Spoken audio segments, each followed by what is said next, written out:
Buying tickets to sports and concerts can be complicated, but there is a better, simpler way to buy with SeatGeek. SeatGeek is the smartest, easiest way to get tickets to live events. With SeatGeek's seamless mobile experience, you can buy and sell tickets in just 2 taps. SeatGeek helps you find the best seats at the best prices, fully guaranteed. There's nothing quite like seeing your favorite team or musician in person, and SeatGeek will get you closer to the action for a great value.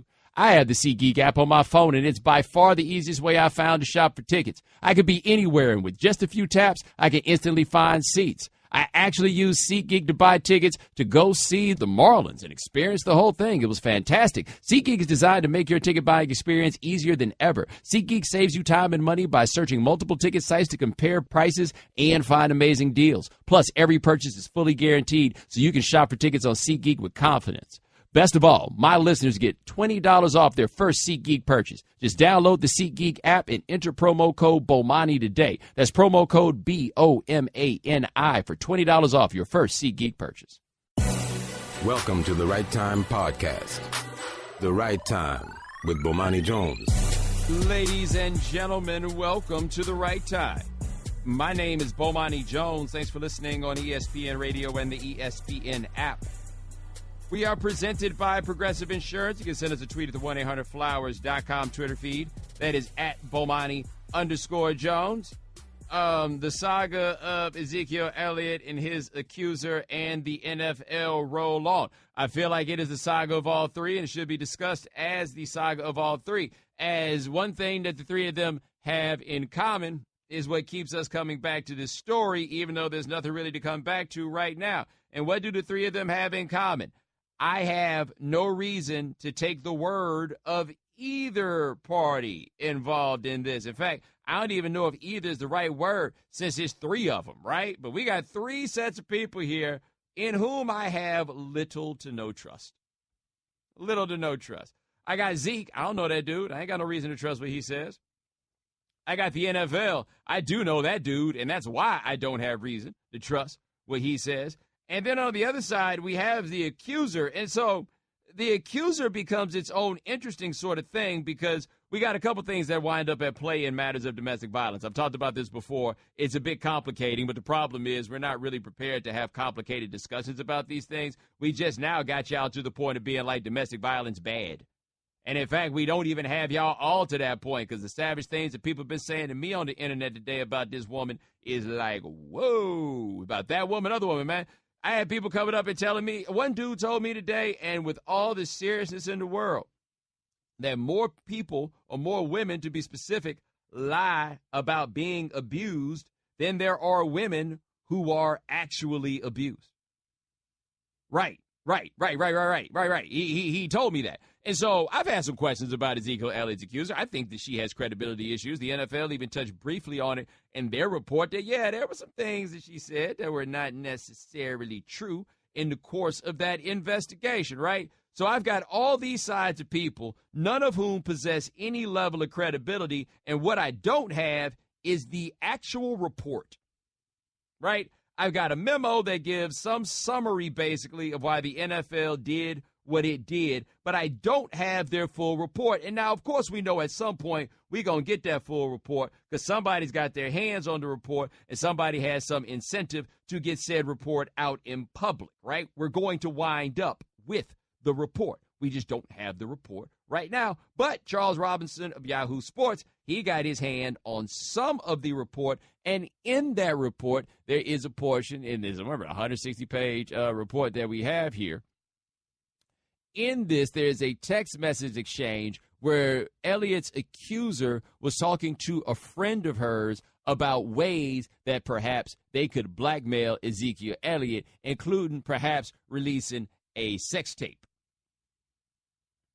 Now, I would like to start by saying, in 2017, you're going to need something a little stronger for blackmail than a sex tape. Just so you know, sex tapes are making people famous these days. You need something just a little bit more damning if you're really going to blackmail somebody. Like if you got a sex tape of a congressman or something like that, or they out here doing some super freaky deaky, then okay, maybe you got a chance here. But by and large, no. The sex tape ain't really going to get you the results that you are looking for. Not in this day and age. The NFL also, by the way, in the report said that the accuser admitted going so far as to register an email address that was titled Ezekiel Elliott Sex Vids. Right. So we have this here at play. Now, of course, I think it is important to say, I feel like I shouldn't have to say this, but it is important to say because people don't necessarily do things the right way. Just because you blackmail somebody or was willing to blackmail somebody doesn't mean that that person did not beat you up. However, if I am dealing with a case where I am being asked in large part to take the word of the person who may have been trying to cook up a blackmail plot, yeah, it gets a little bit difficult. NFL got to show and prove, man. Like, that's it. Like you said, the memo and all this stuff. Okay, you're going to have to tell us what's going on here because you're doing things a lot different in this case than you had done things before. People are going to have fair questions as to how exactly we wound up in this place. Obviously, Jerry Jones is one of those people. So right now, he doesn't want to talk about it. I don't have anything to say about any of the appeal or anything about that issue today. But certainly I'll be visiting with you guys about it in the future. But right now, today, is just not the time for me to talk about it. Do you just want more of the process to unfold before you comment on it, Jerry? Well, really, it's not that. I just really want to have my feet on the ground about it and just have it extremely well planned and thought out. Are you upset? Well, again, I don't want to even get into that area right now, and certainly we have the interest in our team and the interest in Zeke in its right place. Hold on, was that Clarence Hill at the end who asked him if he was upset, knowing damn well Jerry is furious? Right? Like, the only thing I took from that is, like, Jerry's like, if I get to talking about this, I'm going to lose my mind.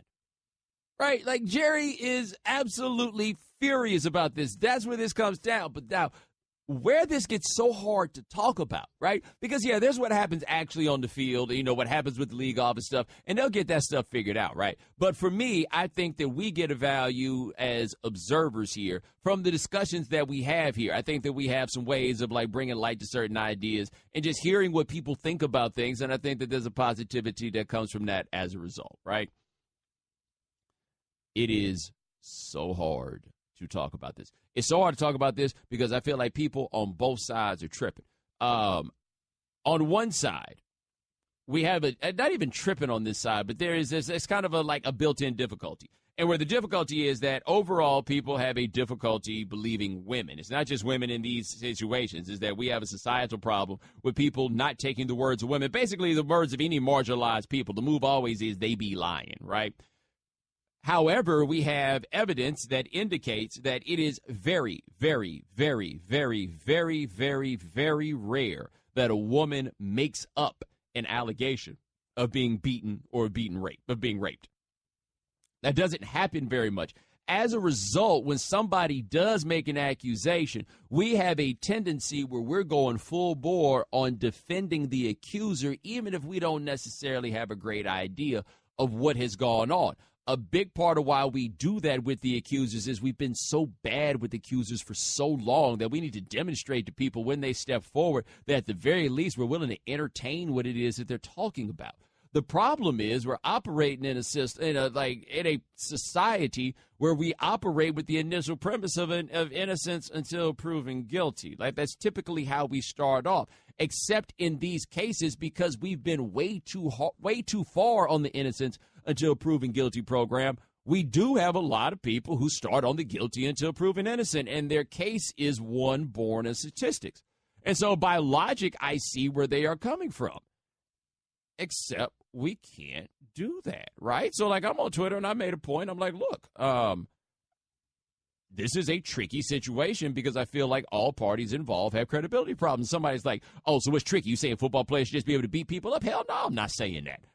But I'm saying that we're in something where there is a measure of ambiguity about what is or is not true, right? And so it gets tricky on one hand trying to talk there because there are a whole lot of people that don't want to hear any level of equivocation when it comes to a case like this. And I understand where they are coming from, but I value process above all else, right? And so with the value of process, like the process has to be dealt with fairly on this. The thing is, though, when I say that this woman has a problem with her credibility, which I think with things that we just pointed out there, like the sex video leak threat or whatever it was, right? Or the thought, not even a thread, but talking about it amongst her friends. That is an issue with her credibility. It does make you raise questions as to whether or not this on her end is a setup. However, the fact that she tried to blackmail the dude on that one thing doesn't mean that he didn't beat her. She might have been mad that he beat her, therefore it's a blackmail. I have no idea. But as soon as we start entertaining the legitimate possibility that there are some shenanigans at play, y'all can't stop from expressing your hatred for women. You just can't help it. And it just comes out. It's just the ridiculous things that I heard people say. People saying that people being falsely accused of abuse is a bigger problem than abuse. I had people tell me that one, right? I had people say the problem with this is that a man doesn't have the right to go beat her up. Like, I've heard all those things in the course of this, all of those things. The biggest problem that we have, biggest problem, society's hatred for women. It's not just men's hatred for women. It is all of our hatred for women. There are enough women who are willing to entertain some of the nonsense that it gets to be tricky also. The hatred that we have for women puts women in a place where people do not believe them when they talk, right? And since you operate from that position of hating women, what do you think they think I sound like when I'm saying, but, you know, there do appear to be some credibility issues here? Right. I sound like one of y'all because y'all don't know how to act. But that's where we are right here. Bunch of people with no credibility. And maybe, just maybe one day, we'll find out what happened. And I guess we'll find out what's in that report one leak at a time. All right, 888-729-3776. That's our telephone number. Coming up next, maybe you're wondering where the Players Association is on this matter. Oh, they're in a slap fight with the NFL. Find out what the slaps are we're talking about on ESPN Radio, the ESPN app, SiriusXM Channel 80. The Right Time with Bomani Jones. Ladies and gentlemen, welcome back to The Right Time.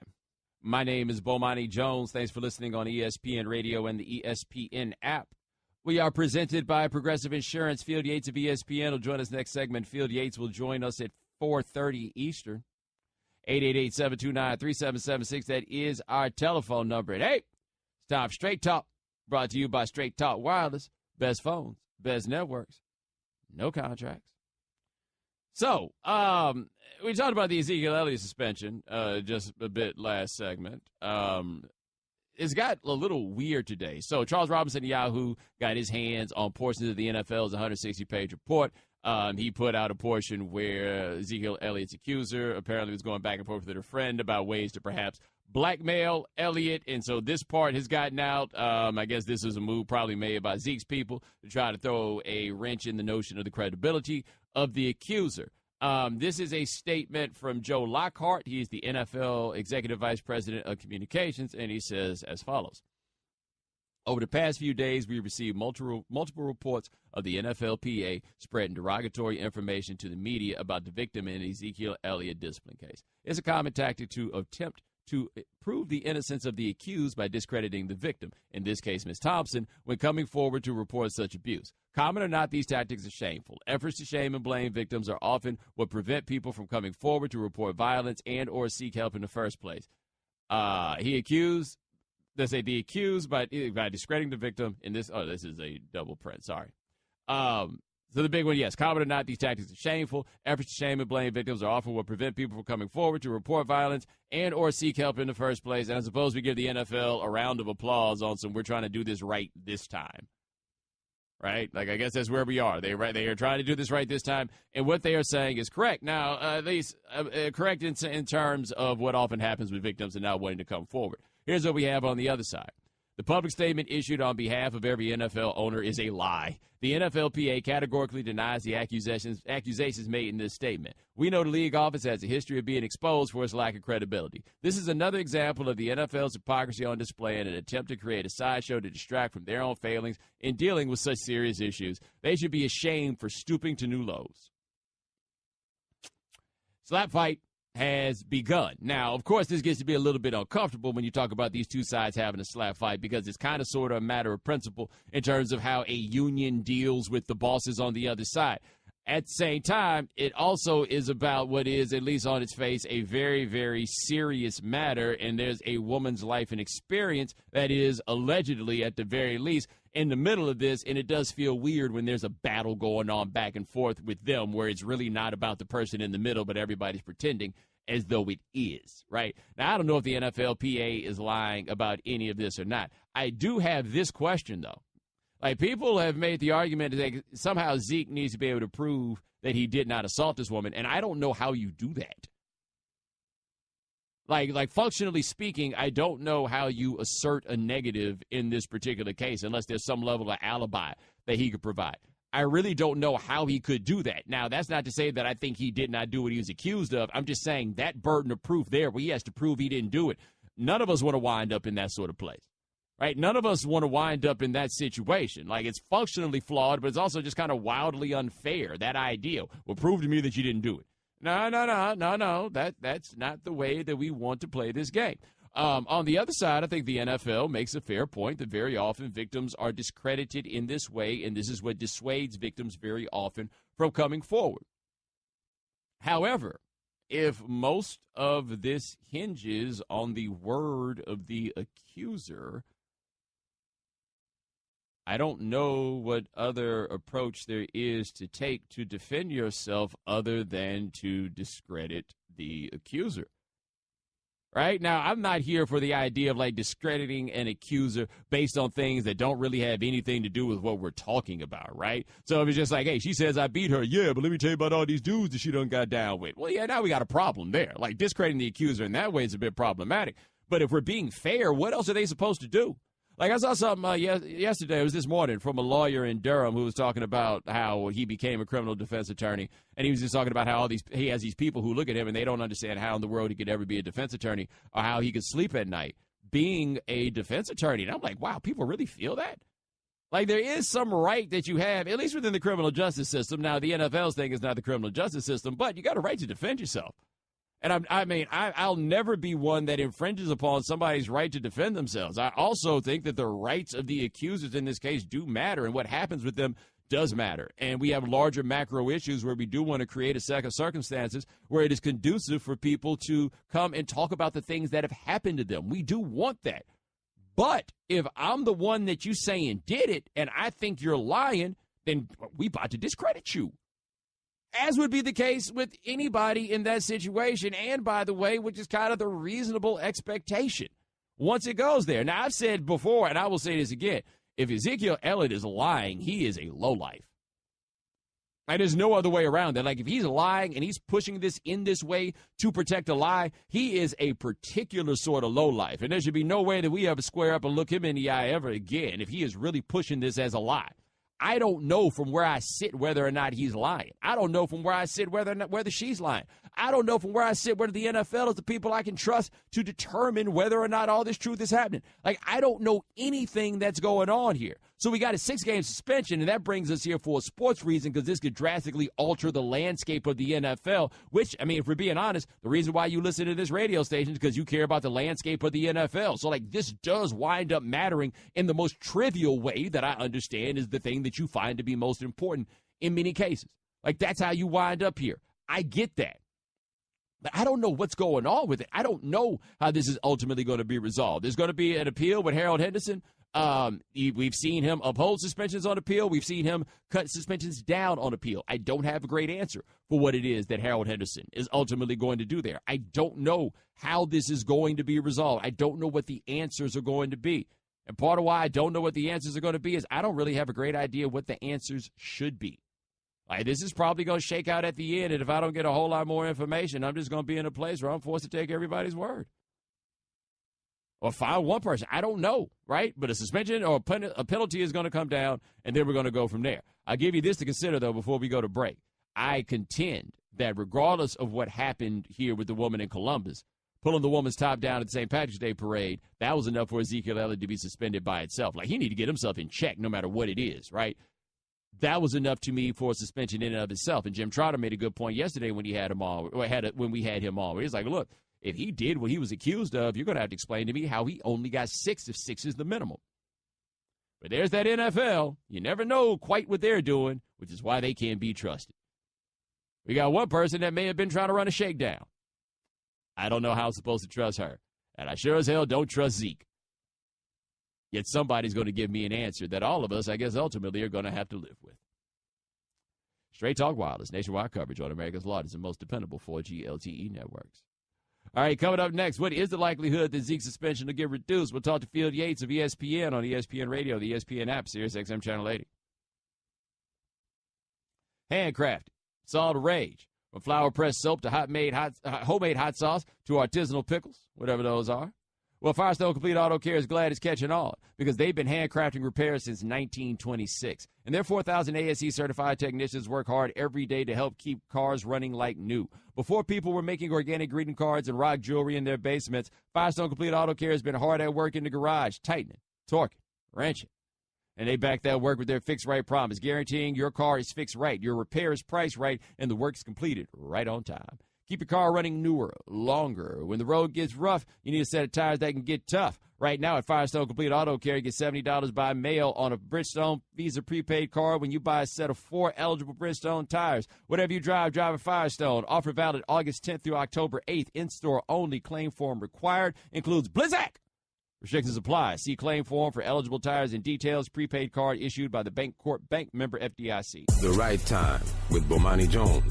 Ladies and gentlemen, welcome back to The Right Time. My name is Bomani Jones. Thanks for listening on ESPN Radio and the ESPN app. Our guest joined us on the Shell Pennzoil Performance Line, just like our next guest. He's an NFL insider for us here at ESPN. His name is Field Yates. All right, Field, Harold Henderson is going to oversee the appeal Ezekiel Elliott will be putting through. Like, what do you think the chances are that Henderson reduces it? I'd say that, first blush, Bomani, I would say it's unlikely. And I know that people are saying, hey, this is the same man who reduced Greg Hardy's suspension from 10 games to 4 games. Maybe that breathes life into the case for Ezekiel Elliott. I think that we're at a different point now with domestic violence policies in place for the NFL compared to where we were when Greg Hardy's case was in focus. And I understand that there's a system in place that allows players to challenge penalties. I also believe that the NFL has felt like it has, probably in the court of public opinion, erred on some of these penalties that have taken place in recent years, whether it was Ray Rice, whether it was the Greg Hardy situation itself, whether it was the way that the Tom Brady Deflategate matter was conducted, which makes me believe that the NFL feels pretty firm in its stance right now that 6 games is the appropriate measure for Ezekiel Elliott. Now, do you expect that we'll wind up in court? Put it this way, nothing would surprise me here. We understand that Ezekiel Elliott and his team and the NFLPA are prepared to exhaust any measures to have this suspension overturned. Is a court date inevitable? Hard to say that, but if we understand that that's sort of their working frame of mind, that they're going to do whatever it takes and they'll exhaust every tool they have in the shed, then I guess I wouldn't be surprised. I think what we've learned over the past handful of years is that no twist or turn in this matter should come as entirely unforeseen. Anything truly can happen. All right, we're talking to Field Yates of ESPN here on The Right Time. What did you think about the dueling statements that the league and the PA put out today? Well, I think, to be honest with you, it's a bad look. I would just say, generally speaking, the NFL and the NFLPA have a dicey relationship. I don't think that's some sort of private matter. People understand that two sides rarely see eye to eye in some areas today. But, I think that there's a certain maturity that I would hope both sides can deal with privately and also publicly. And it felt like both sides were sort of jockeying to get a leg up in the court of public opinion today, which I understand why that matters. But at the end of the day, what should matter is evidence the NFL has collected and all the incident details that they have and the NFLPA's case for Ezekiel Elliott. That's what should matter, in determining the punishment for him, not how you can sway people with back and forth, statements put out on Twitter. All right, talking to Phil Yates of ESPN here on The Right Time. Now, switching gears a little bit, if we were to look just at the football element of this, how much does it matter for the Cowboys losing Zeke for 6 games? It matters. It matters in a significant way. And listen, I've seen the stats that show the sample size of, certain stats that apply to Dak Prescott specifically when Zeke Elliott wasn't on the field last season. I would say that it is different to prepare for a game when you know you're going to be without a player for the entirety of it versus having to pick things up on the fly in the course of the game. Certainly, Dak Prescott was, I don't want to say without pressure last year, but had a lot of surrounding factors that worked in his favor. Terrific offensive line, a dominant running game. So I don't want to say that he wasn't dealing with pressure. I would say that the quarterback of the Dallas Cowboys innately deals with pressure. But I would also look back at that playoff game against the Green Bay Packers. The team did not win, but when they were playing from behind and they had an un-Cowboy-like circumstance with them last year, and Dak Prescott darn nearly overcame that deficit, that multiple score deficit on his own. And if not for the utter brilliance of Aaron Rodgers and that miracle catch by Jared Cook, the Cowboys would have been in the NFC Championship game. Now, the thing is, the offensive line is so great. So if we're talking about Darren McFadden and Alfred Morris, what can you expect from them? Yeah, I think, first of all, it's clearly Darren McFadden is the backup here. I wouldn't be stunned if Alfred Morris didn't necessarily make the team. I mean, I know that we have a long way to go before the end of the preseason.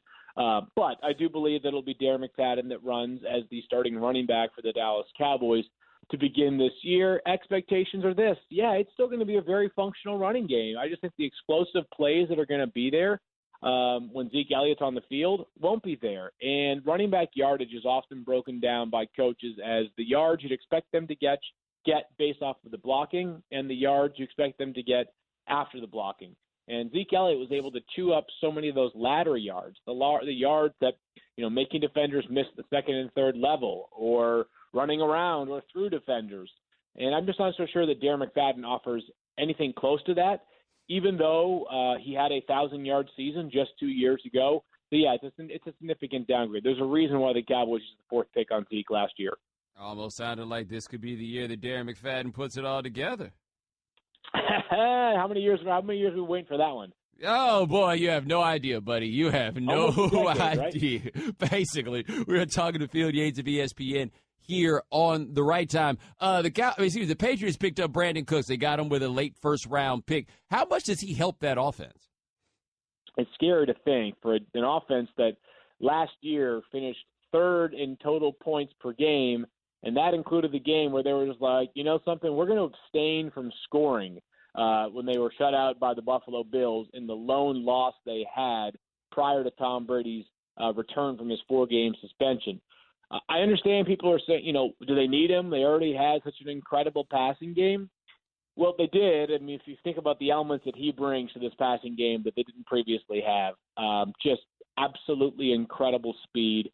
He is a player that we think of vertical threats often in the quote-unquote Randy Moss mold. Not that they had Randy's ability, but that 6'3" or taller and 200 or so or plus pounder.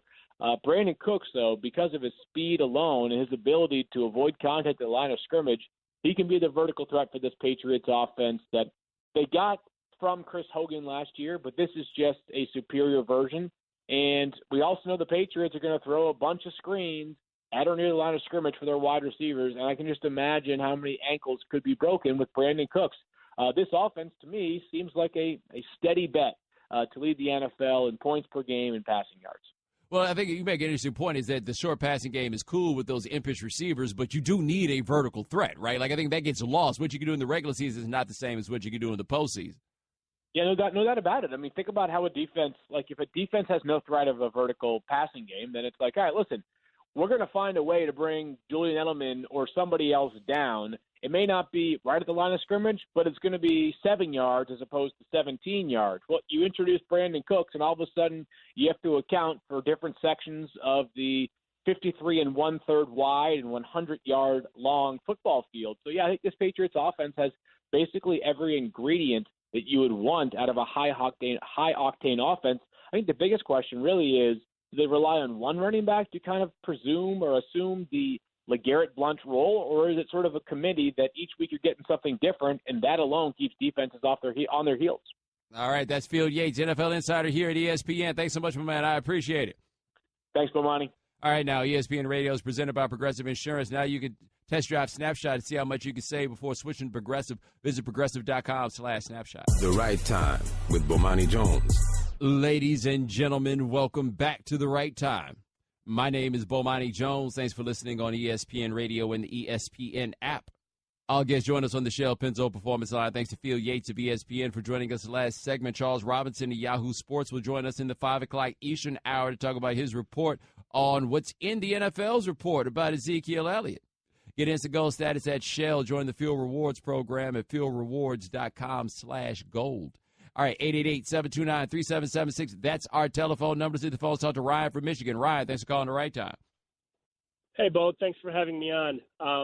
I guess I just wanted to make a quick point and sort of say that it seems like in today's culture, obviously, we're very sensitive to the issue of domestic violence, and I'm certainly not one to try to minimize it, but I feel like, especially in the court of public opinion, when it comes to issues surrounding athletes, especially NFL athletes, it becomes very simple to fall back on the idea of, well, this isn't the court, this isn't the criminal justice system. They're dealing with a different burden of proof. And I don't find myself agreeing too often with Will Cain, but I thought he made a really good point earlier this week, which is that, when the decision is made to charge a person in the criminal justice system, speaking as a former assistant prosecutor, there isn't really a magical burden that an assistant prosecutor looks at. You probably should look at the case from the eyes of, if I charge this person with this crime, will I be able to prove it beyond a reasonable doubt in front of a jury? However, again, from having colleagues and plenty of discussions, there's plenty of prosecutors that don't use that burden when just looking at the initial charging decision. They actually look at it from is it more likely than not that so-and-so committed this crime? They go ahead and charge them, and then they use the pressure of the criminal justice system to concoct some sort of plea, et cetera, et cetera. So when we apply this to Zeke Elliott, the fact that the initial prosecutor, when dealing with the high publicity athlete, when dealing in today's culture, ultimately made the decision to not even charge Zeke Elliott, to not even allow the process to sort of get going, err on the side of caution, to me, that speaks volumes as to the initial investigation that was done by a prosecutor, by a law enforcement agency who are trained to do this for a living. So then again, we come back to the point of, well, what's really the solution? And that's where I agree with Will Cain. I don't think that the NFL, even with its resources, even with dealing with the pressure from the media and the general public, I don't think it's their job to look at a situation like this, even though we're trying to protect the alleged victim. But there's nothing here that screams the Greg Hardy incident, that screams, someone was paid and they went away. This is a case where it seems like they just, in my humble opinion, went way overboard. Appeal or not, it's unlikely that anything's going to happen down the line at this point in time, you'd think. Well, I tell you, Ryan, I appreciate the call. I don't know if I necessarily – I look at prosecutors, and it's hard for me to believe the prosecutors don't do the math on whether or not they think they can win it, whether or not they believe it. I remember the Ben Roethlisberger press conference that prosecutor down in Milledgeville, and my man just looked at it and was like, look, man, I know when I got a case, I know when I don't have a case, and I don't have a case. He wasn't saying I don't have a case, therefore I don't think Ben Roethlisberger didn't do it. He was just like, look, I can't win against their lawyers. Like, look at me, look at them. Now look at me again. Now look at them again. See their shoes? I can't afford those shoes. Right? That was, in effect, what I thought that man happened to say in that particular situation. But no, I think it's okay for people to acknowledge the complexity of it. And I do believe that there is a certain concern about appearing to be an apologist for an accused abuser. Like, I get that. Once you give me that he's an abuser, like definitively, I don't even think I need that. I feel like I need a little bit more than this. Now, there apparently are photographs of the woman's bruises. The NFL says that they have the metadata on the photographs to show that those bruises, those photos were taken on the day that she alleged that these things happened. I don't know exactly how far it goes in me saying, okay, she was bruised on that day. She says this happened on that day, therefore it happened because Ezekiel Elliott did it. I don't know where exactly to go from that. I wish I had more to work with.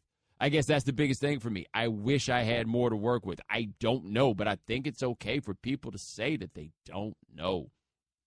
And I would encourage people when they don't know to be okay with saying that you don't know. I don't really need to lean in one direction or another on this, because if I lean against one side, I'm going to wind up leaning against the other, because they're all battling the same problem, which is a distinct lack of credibility. That's what we got from both. I mean, that's what we from then three. We got the NFL on this. That's what we have.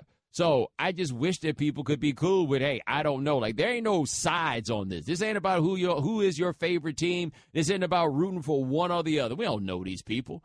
This ain't about that at all. It's just hopefully you'll get to a point where you can get the truth. And I think if there's anything that you would root for in this, you would root for the NFL to be right on this, because then maybe, just maybe, this body that we give all this trust to, whether we should or not, maybe, just maybe, they'll be worthy of that. All right, 888-729-3776. That's our telephone number. Coming up next, we'll talk about LeBron James. Talking loud, saying nothing.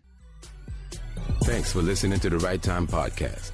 Please come back tomorrow for more. And don't forget to listen to The Right Time with Bomani Jones from 4 p.m. to 7 Eastern on ESPN Radio and the ESPN app. Daddy, where do babies come from? Honey? Mommy went to the store. Oh, well, you see, there's a mommy and a daddy, right? Right. And see, when they call Geico, they could save a bunch of money on car insurance. Oh, really? And that makes them happy? Yes, that makes them very happy. That's good. Yeah. Well, I'm glad we could have this talk, sunshine. Geico, because saving 15% or more on car insurance is always a great answer. Buying tickets to sports and concerts can be complicated, but there is a better, simpler way to buy with SeatGeek. SeatGeek is the smartest, easiest way to get tickets to live events. With SeatGeek's seamless mobile experience, you can buy and sell tickets in just 2 taps. SeatGeek helps you find the best seats at the best prices, fully guaranteed. There's nothing quite like seeing your favorite team or musician in person, and SeatGeek will get you closer to the action for a great value. I have the SeatGeek app on my phone, and it's by far the easiest way I've found to shop for tickets. I could be anywhere, and with just a few taps, I can instantly find seats. I actually used SeatGeek to buy tickets to go see the Marlins and experience the whole thing. It was fantastic. SeatGeek is designed to make your ticket buying experience easier than ever. SeatGeek saves you time and money by searching multiple ticket sites to compare prices and find amazing deals. Plus, every purchase is fully guaranteed, so you can shop for tickets on SeatGeek with confidence. Best of all, my listeners get $20 off their first SeatGeek purchase. Just download the SeatGeek app and enter promo code Bomani today. That's promo code BOMANI for $20 off your first SeatGeek purchase. Welcome to the Right Time Podcast. The Right Time with Bomani Jones. Ladies and gentlemen, welcome to the Right Time. My name is Bomani Jones. Thanks for listening on ESPN Radio and the ESPN app. We are presented by Progressive Insurance. You can send us a tweet at the 1-800-Flowers.com Twitter feed. That is at Bomani_Jones. So LeBron been out here playing pickup ball. I don't really understand what it is you got to do to get onto the court in these pickup games. So, yeah, like Kevin Durant out there in the pickup games. Shannon Mello out there in the games. Hoodie Mello. Yeah, Hoodie Mello's out there. I feel like a couple of other good players. But then they're also letting Lance Thomas and Marshall Plumlee play. Do I have that right? Tape. Didn't J.R. Smith bring his little brother to play? Like, I mean, I feel like those are the dudes that'll get you injured playing in pickup ball. LeBron gonna mess up and have the first injury ever. Why? Tripped over Marshall Plumlee's foot, dislocated my ankle. You know, that's how that tends to go. But anyway, LeBron's been doing that. Bron also went to a charity event last night. He was on stage with a cute little girl, rough and stuff, with her Afro puffs. Yeah, does anybody ever look more unbothered, Shannon, than Lil Zuri? She appears not to trip on anything. She is ready for all of this. Yeah, she just posted. She was like, yeah, I'm here, man, whatever. Yeah, I'm here to look cute. Yeah, Daddy, hold me. That's good. Yeah, show me off to the people. Okay, whatever. So LeBron's on stage, and he's up there, and I remember J.R. Smith was on the stage, and Usher was there. Shannon, Usher's doing public appearances? Good to see him out there Yeah, amongst the people again. Yeah, I didn't expect that. Hey, Usher, we'll talk to you about something. Usher, is there anything you want to say that'll stick around forever? Anyway, here's what LeBron had to say at the charity event. I have this platform, and I'm somebody that has a voice of command, and the only way for us to be able to get better as a society and us to get better as people is love. And that's the only way we're going to be able to conquer something at the end of the day. It's not about the guy that's the so-called president of the United States or whatever the case. It's not about a teacher that you don't feel like care about what's going on with you every day. It's not about people that you just don't feel like that's want to give the best energy and effort to you. It's about us. It's about us looking in the mirror. Kids all the way up to the adults, about all of us looking in the mirror and saying, what can we do better to help change?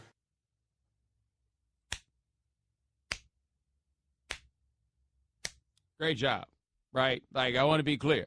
It is a very, very well-meaning sort of thing that LeBron did there. The thing is, LeBron basically hit y'all with who want ice cream, right? Everybody loves ice cream. Everybody loves love, right? Everybody loves love. So you are very quick to put forth out there the idea of like, look, we just all need to love each other. And that is always going to get you a round of applause. Because who's the people that say, man, love, bump that. Nah, man, everybody gets down with the we need more love out here. There's so many songs out here about the we need more love. Now, we talked about this a little earlier in the week. I like making Bob Marley comparisons. There's a whole lot of people who think they love Bob Marley, but what they really know about the Bob Marley is the one love. Like, if your favorite Bob Marley album is Exodus, there's a good possibility that you absolutely love LeBron. It's like, we just need to love each other a little bit more. That's all we need. But see, there's been an effort made to make Bob Marley into the one love guy, and that tends to avoid them belly full but we hungry Bob Marley, the crazy bald head Bob Marley, the one with a little bit more edge to it, right?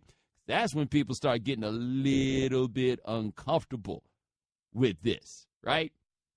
Africa Unite, the Ride Not to Ride, yeah, that goes over a little bit differently than the one love. Y'all love that when y'all get to the resorts, right? Like, yeah, let's get together and feel all right.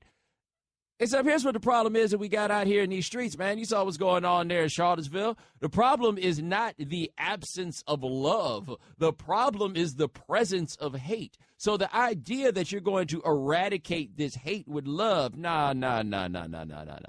That's really not what it is that we need to hear right now. Now, understand this, like with Martin Luther King, who the basis of everything he did was love, don't get me wrong. Like, love as a philosophy was the fundamental underpinning of what King did. Now, the thing about King, though, King was saying, love your enemy, like pretty explicitly, which was King being like, look, they don't deserve your love, but give it to them anyway because you are bigger than them, and that love will power you, basically, as we set this course and we take all this abuse in order to make this happen, right? That it had to be done from the notion of we come from this position of love and we love the people who treat us so badly, and that ultimately they will then be ashamed of the way that they behave, right? And once that shame creeps in, then our love will conquer them. That's the notion for King. But see, King went to Chicago, and then he got up there and realized, whoa, what happens when they're shameless, right?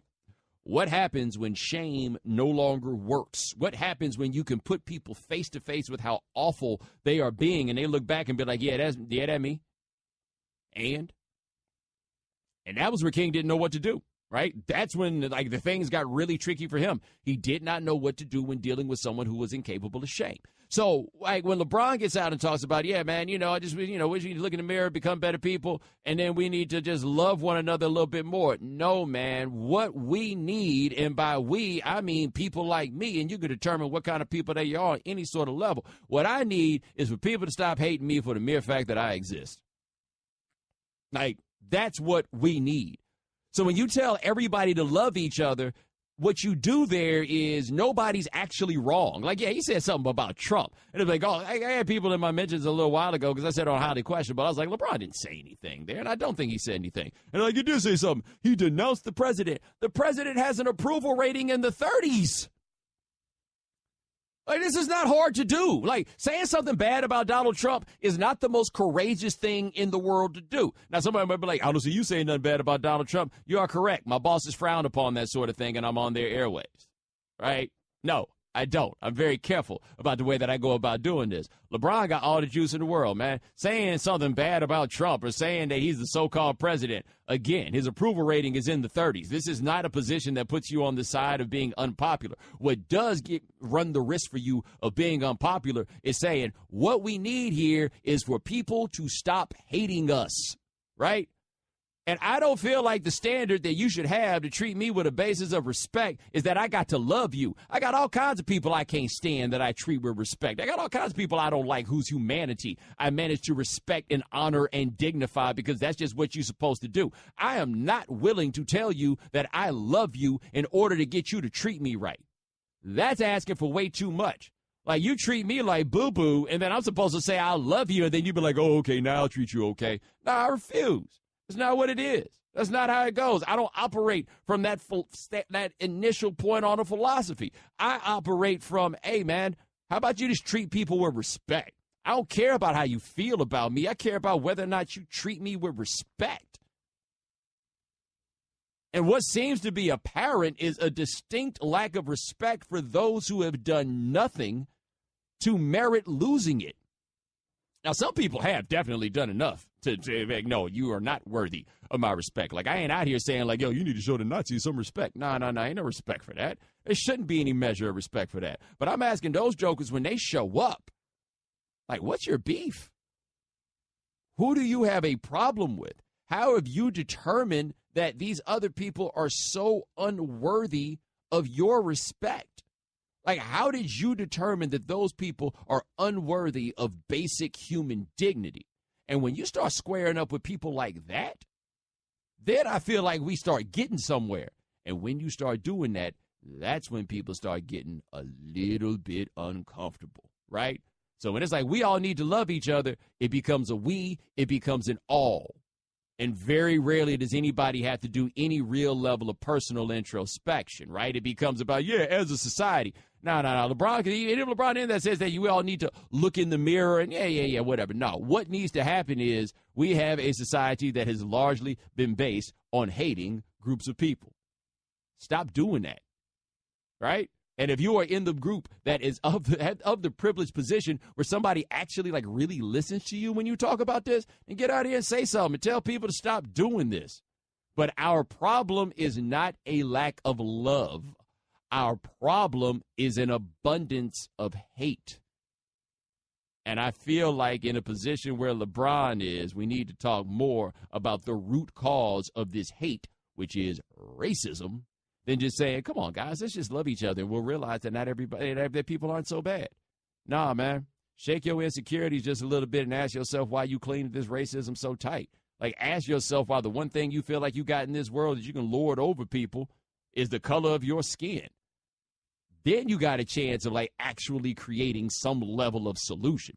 But we just need to love each other more. Psh, man, please, the people who love you hurt you the most all the time. Then you know what they do? They come up to you and they ask you to forgive them. Why? Because you know I love you, right? I don't know that you love me.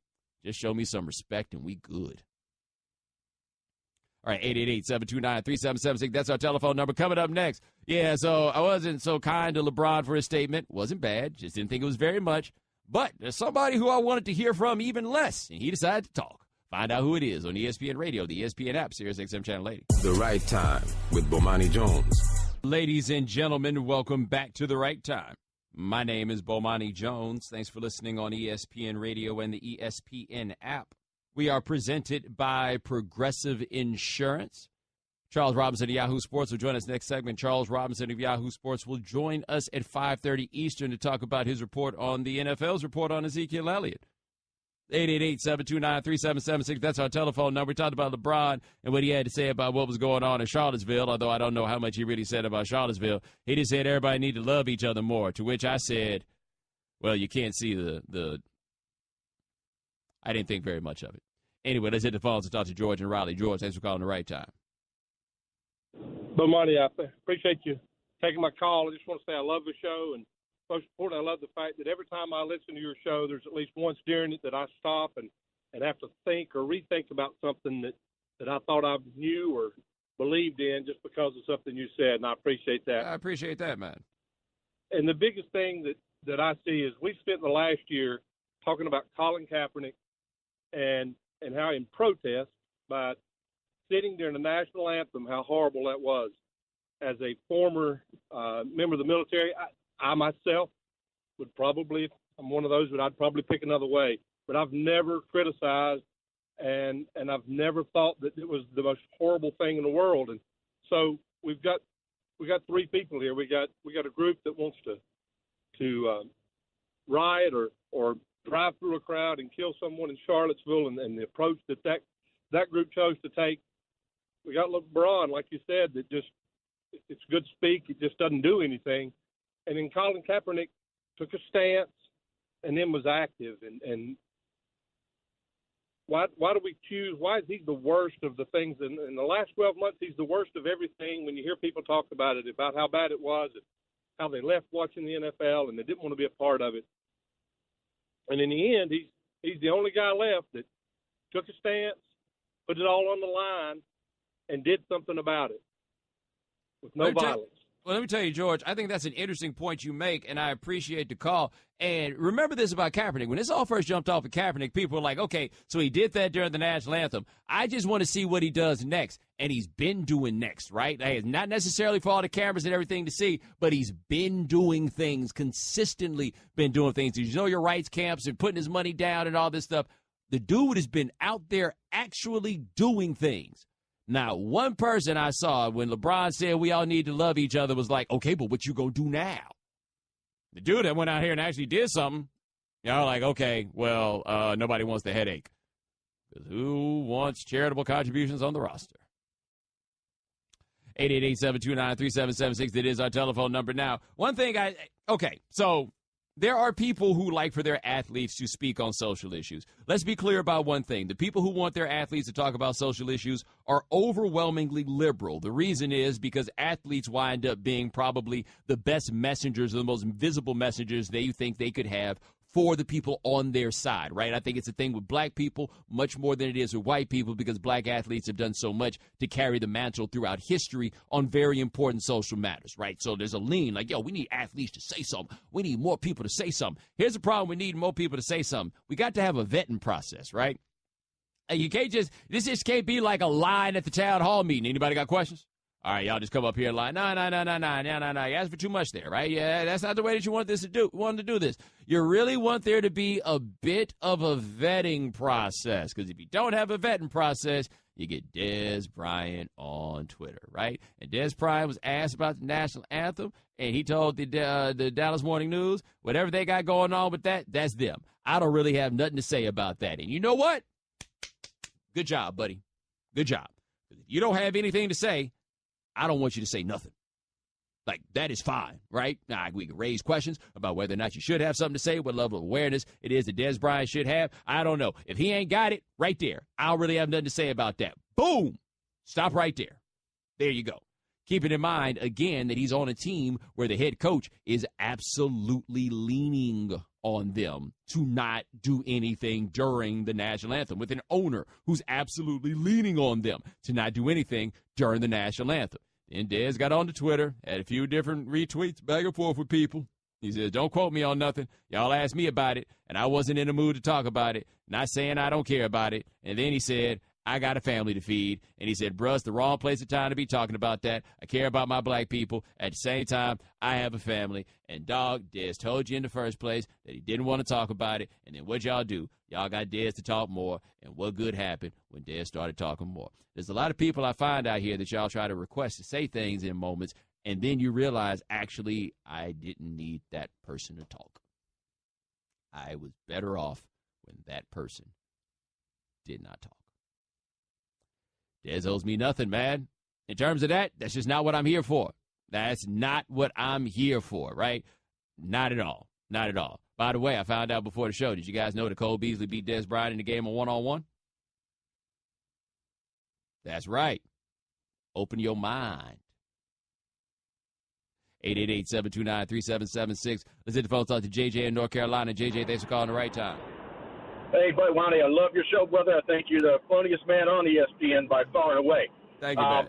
I want to talk to you about what your reaction was to what LeBron said, and I think you were spot on.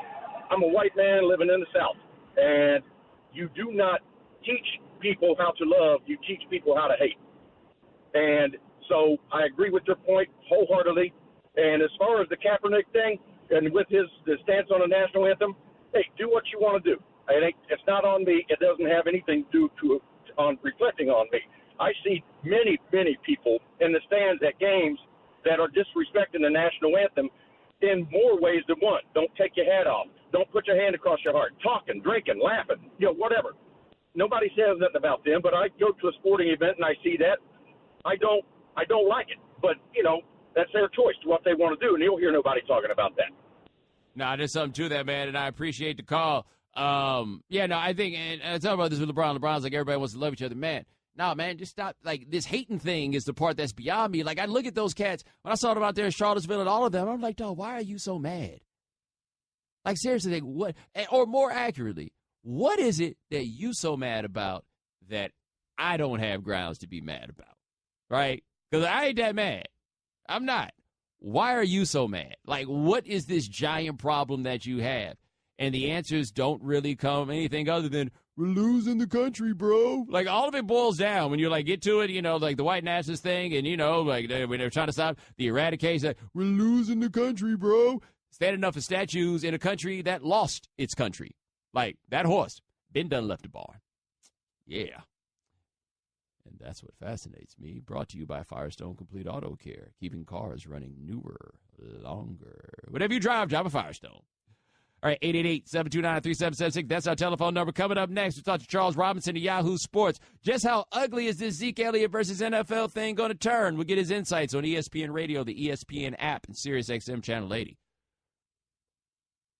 NFL fans would do almost anything to help their team win. Tostitos, the official chip and dip of the NFL, created lucky bags for select NFL teams this season. They participated in team traditions with the hope that doing so would bring luck to each team. They raised a 12-man flag for the Seahawks, waved the terrible towel for the Steelers bags, and gave Broncos bags a mile-high salute. Current NFL players Dak Prescott, Jadeveon Clowney, Joe Flacco, and Aaron Donald all participated to make their team's bags lucky. Visit Tostitos.com to see how Tostitos made your team's lucky bags and pick one up at a store near you. The Right Time with Bomani Jones. Ladies and gentlemen, welcome back to The Right Time. My name is Bomani Jones. Thanks for listening on ESPN Radio and the ESPN app. All guests join us on the Shell Pennzoil Performance Line. Just like our next guest, he covers the NFL for Yahoo Sports. His name is Charles Robinson. Now, Charles, Yahoo reported that in the 160-page report that the NFL put together about the Ezekiel Elliott situation, that there was a text message exchange between the accuser and one of her friends where she seemed to ballpark the idea of blackmailing Ezekiel Elliott. How did that go down? Well, essentially what happened was, and as you said, this is something that was in the NFL investigators' 160-page report. On September 21st of 2016, a friend of Tiffany Thompson, who is the woman who's alleging that Ezekiel Elliott committed domestic violence against her, a friend of Tiffany Thompson and Tiffany were text messaging each other, and at one point they're talking about money and, needing to make some money. And Tiffany Thompson floats the idea or texts essentially, what if I sold the sex videos of Ezekiel and I? And the friend essentially replies, that's something we could blackmail him with. And Tiffany Thompson replies, I want to, but I'm scared. And, so this kind of goes back and forth. And at one point, the friend says, you might be able to get $10,000 out of that, or I'd ask for $10,000. Tiffany Thompson says, essentially forget that, $20,000, go big or go home, which all in and of itself is not a great text message conversation to have. But beyond that, Tiffany Thompson had also registered an email address the month before that was under the heading Ezekiel Elliott Sex Vids. And you combine those two things, they both appeared in the NFL's reports, and the NFL came across them because they did a forensic scrape of Tiffany Thompson's phone, which is essentially you pull all the data you can get off of it regarding like text messages, emails, things of that nature. And they came across this, and it was something that I think once they came across it, they had to go ask Tiffany Thompson, hey, we found this on your phone, you got to address it. And it was handled pretty briefly in the league's 160-page investigation, but they essentially said that Tiffany Thompson admitted having these videos, admitted registering the email account, but never intended to actually blackmail Ezekiel Elliott with the sex videos. And look, the reason why this is relevant right now is because this is going to an appeal, and it's a he said, she said situation. And in those situations, each side tries to undermine the credibility of the other side. So Ezekiel Elliott's appeal is going to be built around what credibility or lack of credibility does Tiffany Thompson have, and that text message exchange is going to be part of the aggregate in which they hope to prove that she's lacking credibility and she did have motive to essentially accuse him of domestic violence. Now, do we have any idea how the NFL weighed this detail while they were making their decision? Because apparently to them, this was not enough to make them think that she was lying about the incident of violence. We don't. I mean, that's part of the problem, is that this process lacks transparency, although I will say that the NFL has been a little more transparent in this case, particularly with some of the evidence, than it was with Greg Hardy and also Adrian Peterson.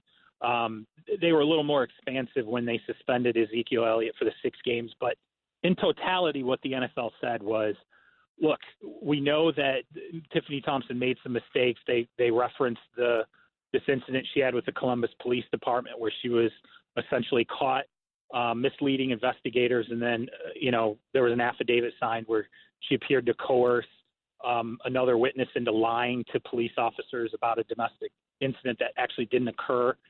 And, so the league said, look, we know that there were other things that arose regarding her credibility. But at the end of the day, the information we got off of her phone, the metadata, the photos, and her accounts, we believe in totality was more believable than what Ezekiel Elliott came up with in terms of his defense. So we believe her. So it rests on logic, but it's still he said, she said. We're talking to Charles Robinson of Yahoo Sports here on The Right Time. And do we know much about what Ezekiel Elliott's defense was?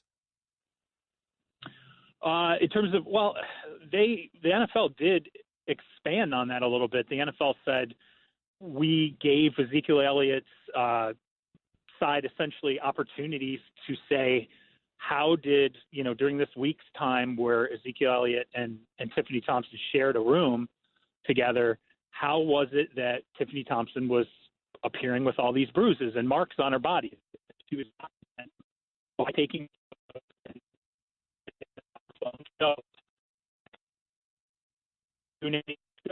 tagged in the metadata that I actually did take this on June 18th, and Ezekiel Elliott and I were sharing a room at that time. They essentially went to Ezekiel Elliott's side and said, tell us why. How did this happen? And Ezekiel Elliott's side, their response was, we don't know. Like, how are we supposed to prove that? Like, we have no idea. But they said maybe she fell down some stairs. She waits tables. Maybe she ran into tables. Here are some things we think maybe could have happened that put the bruises on her body. But otherwise, we don't really have reasoning for that. And the NFL said, well, that's not good enough. There's no witnesses to her falling downstairs. There's no witnesses to her running into tables. You lack witnesses for your reasoning, and that's part of the reason why we believe Tiffany Thompson. But, Elliott's side said, well, you don't have a witness for her actually being struck by Ezekiel Elliott. You don't have a witness for the things she's alleging. So aren't you essentially in the same boat we are? We don't have witnesses for the marks. You don't actually have witnesses for the marks. The only witness you have is Tiffany Thompson saying it happened. The only witness we have is Ezekiel Elliott saying it didn't happen. That's how we arrived at the point we're at now, which is both sides essentially trying to build an infrastructure of the credibility or lack of credibility of the other party. All right, talking to Charles Robinson of Yahoo Sports here on The Right Time. Now, procedurally, how does this appeal work with Harold Henderson? Because I think for a lot of people, it seems almost strange that the NFL gets to oversee the appeal when the NFL is the body that laid down the punishment.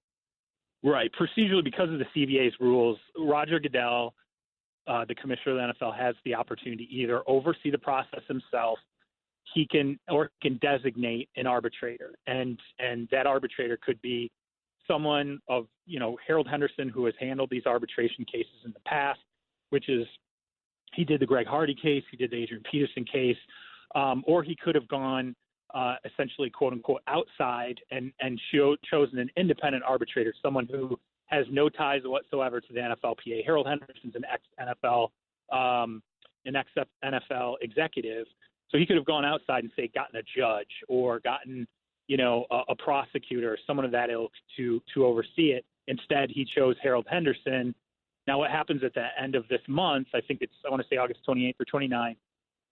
The parties will gather. There will be a hearing in which all the evidence is laid out, including, Ezekiel Elliott will be asked to attend this hearing. Tiffany Thompson, there's a chance that she could have to attend this hearing, and essentially all the evidence will be weighed once again in front of an arbitrator, and they will come back and decide, do we agree with the 6-game suspension? Do we agree that with the NFL's opinion that it's more likely than not the domestic violence occurred in this case?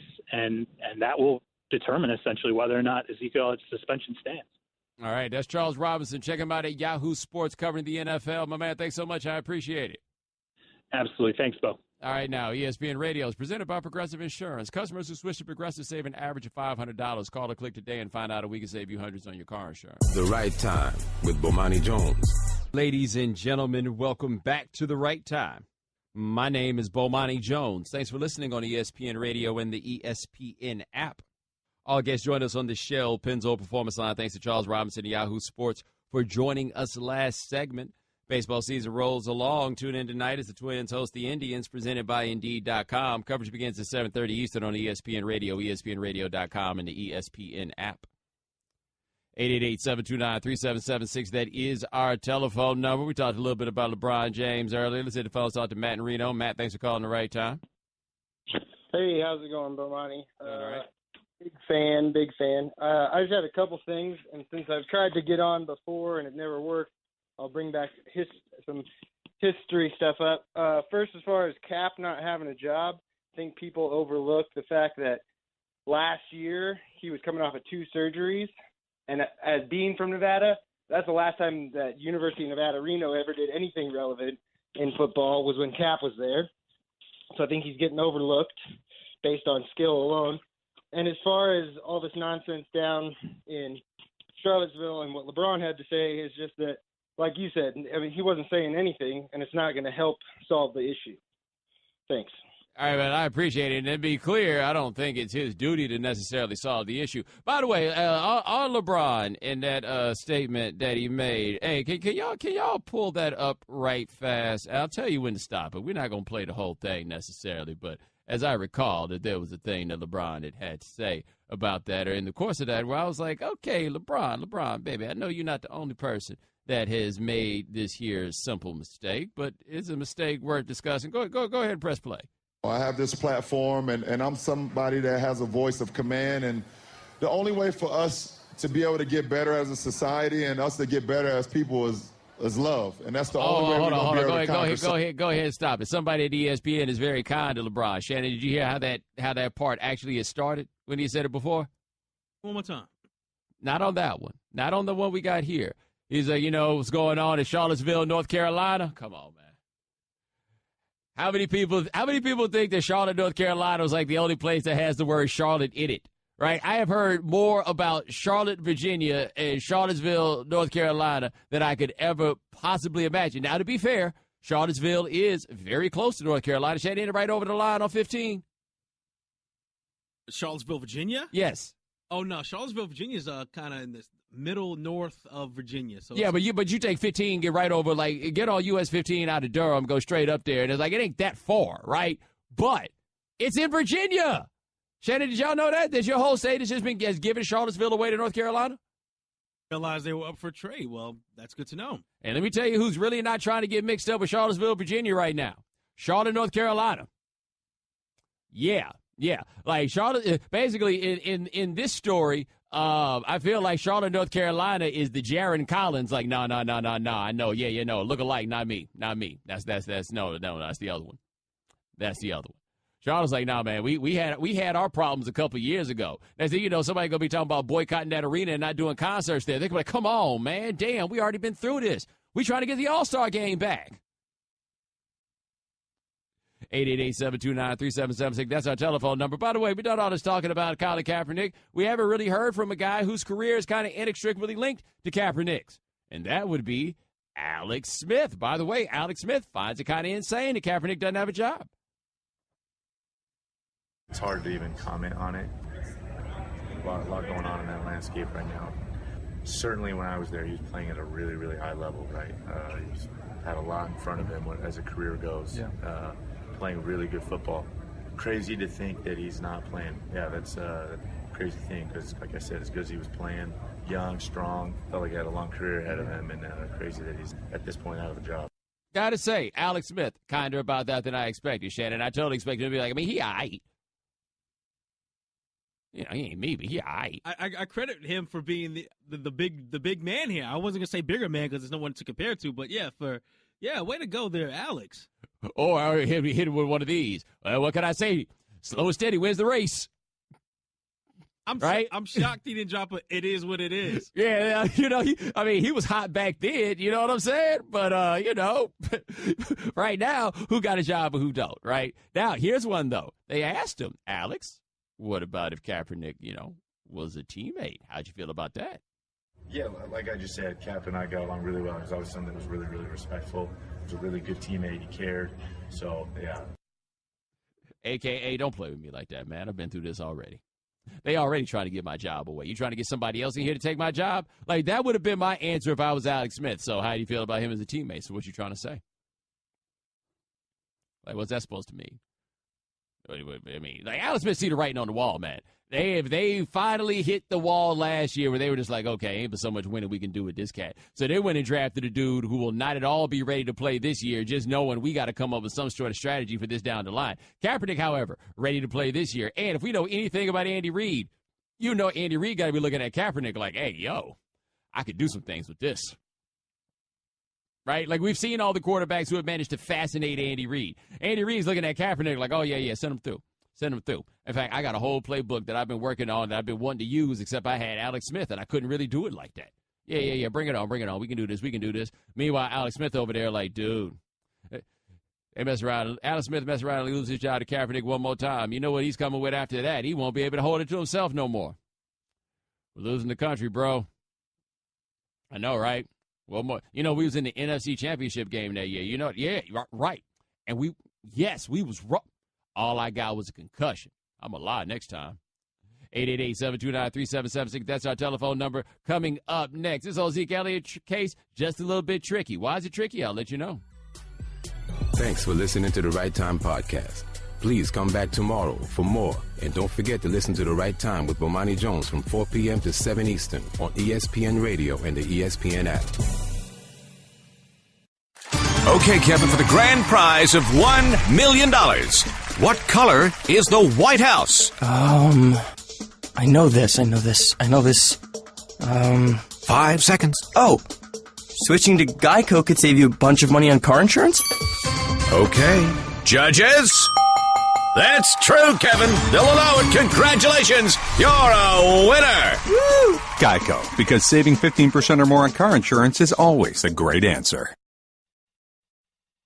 Buying tickets to sports and concerts can be complicated, but there is a better, simpler way to buy with SeatGeek. SeatGeek is the smartest, easiest way to get tickets to live events. With SeatGeek's seamless mobile experience, you can buy and sell tickets in just 2 taps. SeatGeek helps you find the best seats at the best prices, fully guaranteed. There's nothing quite like seeing your favorite team or musician in person, and SeatGeek will get you closer to the action for a great value. I have the SeatGeek app on my phone, and it's by far the easiest way I've found to shop for tickets. I could be anywhere, and with just a few taps, I can instantly find seats. I actually used SeatGeek to buy tickets to go see the Marlins and experience the whole thing. It was fantastic. SeatGeek is designed to make your ticket buying experience easier than ever. SeatGeek saves you time and money by searching multiple ticket sites to compare prices and find amazing deals. Plus, every purchase is fully guaranteed, so you can shop for tickets on SeatGeek with confidence. Best of all, my listeners get $20 off their first SeatGeek purchase. Just download the SeatGeek app and enter promo code Bomani today. That's promo code BOMANI for $20 off your first SeatGeek purchase. Welcome to the Right Time Podcast. The Right Time with Bomani Jones.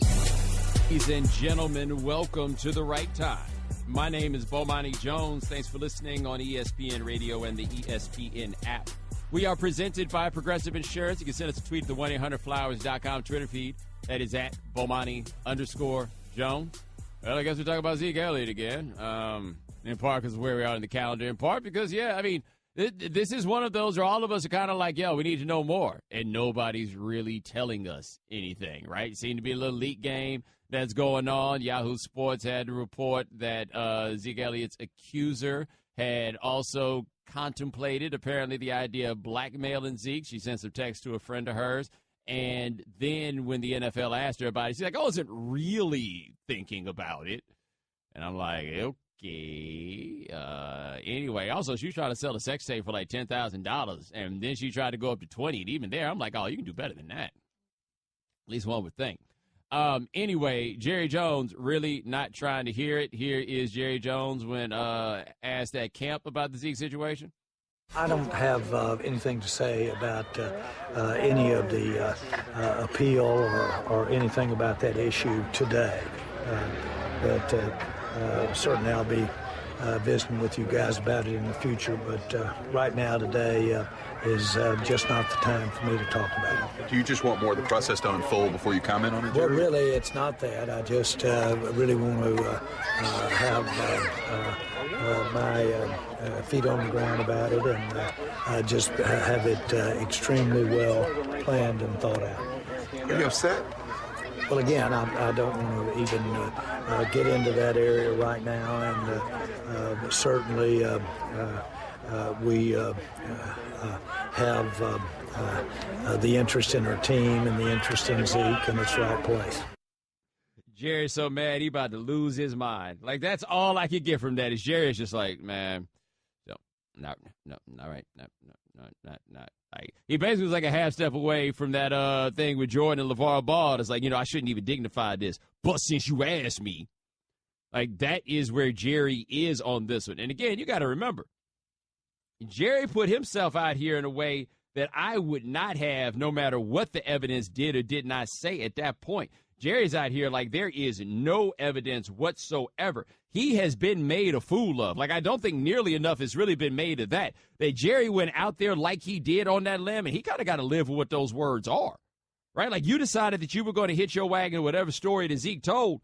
Hey, man, now your behind is on the line in a very, very similar way to how Zeke's is. Now, there ain't no real punishment for Jerry Jones in this situation, but I mean, it, to me, was a horrendous look for him. Or at least I looked at it as if this did not prove to be what Jerry Jones says it was going to be a horrible, horrible look. Because you look like another dude who's just out here denying it when a woman says that she has been abused. And I think that there are some people who, as they address this, are very, very conscientious of that idea, right, or of that notion. That they can look like the next dude that's just denying a woman. Because it seems to be in part the big problem the NFL got in with the Ray Rice one. Not even they denied whether the woman was telling the truth, but they just downplayed the whole notion altogether of there being some incidents of violence and what that meant. Nobody really seems to want to be the person who makes that mistake.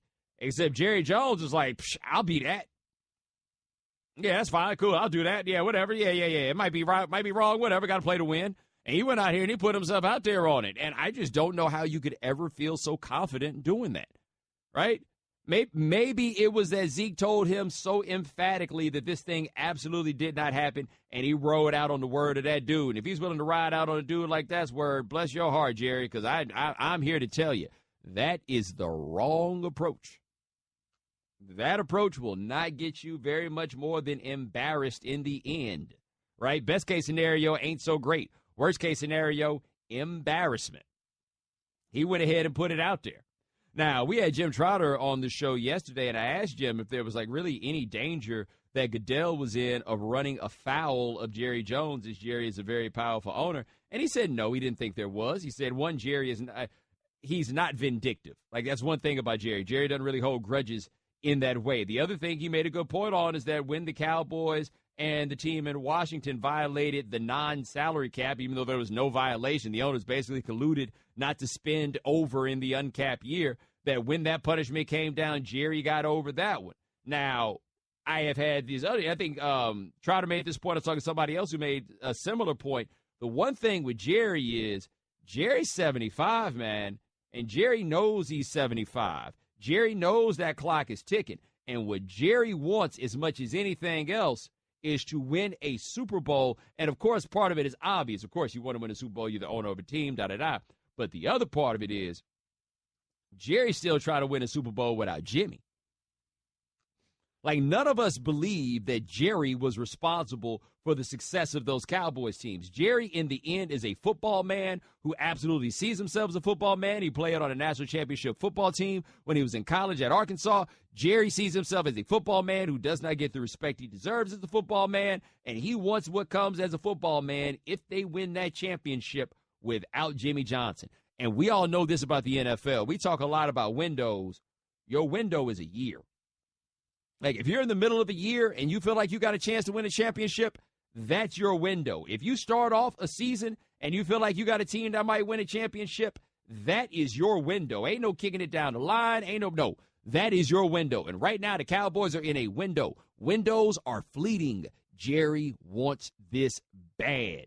And that tells me that Jerry and Zeke and everybody else, they're going to fight this as hard as they absolutely can because this is their chance to get this thing that they want. I just don't know if there's going to be any resolution that really makes, I won't say that makes anybody happy. Because, of course, if Zeke gets off, that'll make Zeke happy. That'll make Jerry happy, right? If Zeke goes down, in theory, that will make his accuser happy. But in the end, I don't know what there is that we're going to receive unless the NFL plans to give us a lot more information about this situation than they have. I don't know what we're going to get to make us feel like, okay, I feel like I know what happened here. Now, for Zeke, I do think there's one thing that's very important that he has a hard time refuting, and we talked to Charles Robinson about this a little bit earlier in the show, where Charles is like, hey, man, she sent photos from when you all were on a trip together and you guys were sharing a room. She had bruises. The metadata says that those photos were taken during that time. So how do you account for the bruises? And so Zeke's people are like, hey, why do I have to account for how the bruises came about? She's got to be the one to account for how the bruises came about. But I think it's a fair and obvious thing to say logically in that case. Well, if you were with her when this happened, you would have noticed that she was bruised, or there would have been some sort of story. You would have been able to tell us what it was, right? Which then takes us back, though. Is the burden of proof on Ezekiel Elliott to prove he did not do something, or is the burden of proof on the league to prove that something happened? That's where we are with this. I don't know how anybody's going to get to a place on this there. You're just like, oh, okay, yeah, now I feel like I know what's going on. I feel like if there was a place like that, the NFL would have given it all to us because the NFL needs us to know they care. Like, this is very important for them. Like, this is their chance to show off. See, y'all, we learned domestic violence is bad. Right? We'd agree with that. This is their chance to show off. And a lot of people have been like, hey, way to go, NFL. You're finally being transparent. And this is their opportunity to demonstrate that they've learned something. It took them long enough, but this is their chance to do it. And I don't know. Maybe Rodgers in a situation where he's willing to roll the dice on this without actually knowing what the deal is. That would be a poor play for him to make. But I ain't in no position to ever be like, oh, I know what the NFL is thinking. Half the time the NFL ain't thinking at all. All right, 888-729-3776. That is our telephone number. Give us a call. Coming up next, Hugh Freeze. You made it back into the news. Find out what we found out about Hugh Freeze on ESPN Radio, the ESPN app, Sirius XM Channel 80. The Right Time with Bomani Jones. Ladies and gentlemen, welcome back to The Right Time. My name is Bomani Jones. Thanks for listening on ESPN Radio and the ESPN app. We are presented by Progressive Insurance. That's the old soul song of the day. Tainted Love by Soft Cell, a song that is actually a cover that I believe was done by a woman first and doesn't sound anything like this. This is way high on the one-hit wonder chart, by the way. That bass is gold, though. Hey, man, like, this is just one of those. It's like, how could y'all come up with this and never have nothing else jamming for the rest of y'all lives? Them cats over there somewhere right now, one of them is like, yeah, I'm an artist. Fool, you a sandwich artist. 888-729-3776. That is our telephone number. We talked a bit about the Zeke Elliott case last segment. Let's hit the phones. Talk to Michael from Michigan. Michael, thanks for calling The Right Time. Hey, yeah, thanks for taking the call. Glad to have you back. Now, this Hugh Freeze situation, how you nailed him the way you did by saying there's no way he'd give up all this cushy lifestyle and all this stuff if he didn't do it. Think about this for a second. When were these text messages sent by the young lady? Were they before the charges were dropped, or were they after the charges were dropped? I don't know if you know that. I do not. I don't know if anybody does. I'm sure someone does. I do not. And I appreciate the call. The only thing that's tricky about this is, and this, at least about that particular point, because there's so much tricky about the larger situation. But as it relates to that particular point, I'm not taking much out of the fact that the woman did not want to cooperate with law enforcement. Because dealing with the NFL's investigation is one thing. We didn't really know too much about that as it was going on, right? Dealing with an investigation by the Columbus Police Department while you are in Columbus and this involves an Ohio State football player, I totally see how somebody decided that ain't worth it. I absolutely can. I can totally see how somebody could look at that and be like, this is not going to work out well for me, so I am not going to do it. Now, cooperating with the NFL's investigation, I do think is somewhat interesting because I ain't cooperating with no NFL investigation. Y'all don't have subpoena power. She decided this was something that she wanted to do, right? I think there was one where Charles Robinson talked about this where he called one of the friends, the friend that she had this text message exchange with in his story. And now he asked her more questions. She's like, yeah, just somebody from the NFL called me. And then she wound up hanging up. And I actually have, like, questions about how exactly this goes with the NFL when they're tracking people down and getting them on the phone, you know, to get them for some of these interviews. Like, how exactly do these interviews go? Like, how many of them are like, yeah, you got it right, click. Hey, she said he did it. And then go from there. I don't really have a great handle, but I don't think anybody has a great handle. All right, 888-729-3776. That's our telephone number. Let's take one more. Jeremy in Missouri. Jeremy, thanks for calling the right time. Hey, Bomani, I really think the NFL has put themselves in such a solid position with this situation. I mean, as I said, in our federal court system, you're innocent until proven guilty. Within the NFL, you're subject to the Court of Public Appeal. And within the Court of Public Appeal, domestic violence is such a huge subject right now.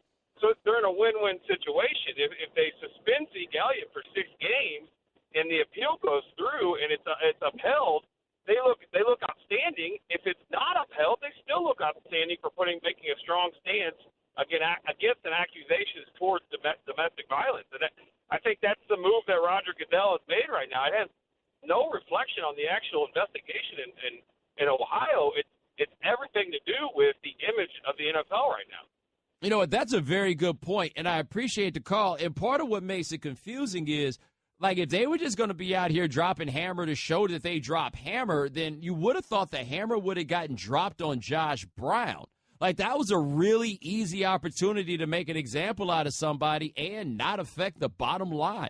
They didn't do that. So, like, people have the fair question about why it is that this is the time that you are willing to do this. Like, how is it that this particular victim, in spite of what appear to be some lies and some shenanigans that were going on with her, is the one that you wind up believing? The NFL, we don't know anything about them, man. We don't have any understanding of how it is that they handle things. So I can never say I know what the NFL is doing because I never know what the NFL is doing. I don't think anybody ever really has like a great grasp on what their thought process is behind all the things that they do. But I do think that he's right, that they look great if the suspension's upheld. If it's not upheld, they look like they wanted to go harder than everybody else. Now, on the point of, you know, how it goes in the court system and what it is here and everything else, I do think the fans need to make up their minds.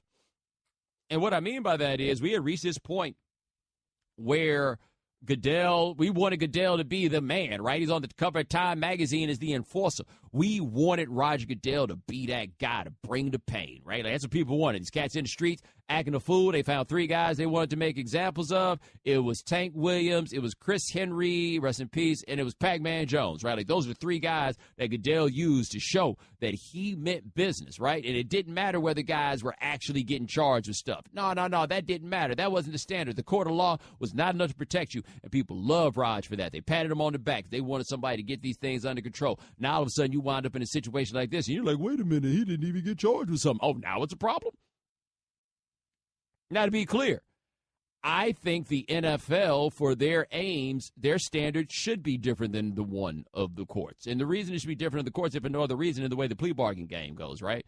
Like, you get arrested, that's the thing that actually gets them into trouble, is the bad PR on it, right? Just because you were able to plead it out does not mean that I think the NFL should be like, no, okay, because that's not what's going to work for the people. Like, all these suspensions and punishments and everything else, man, that's for the people.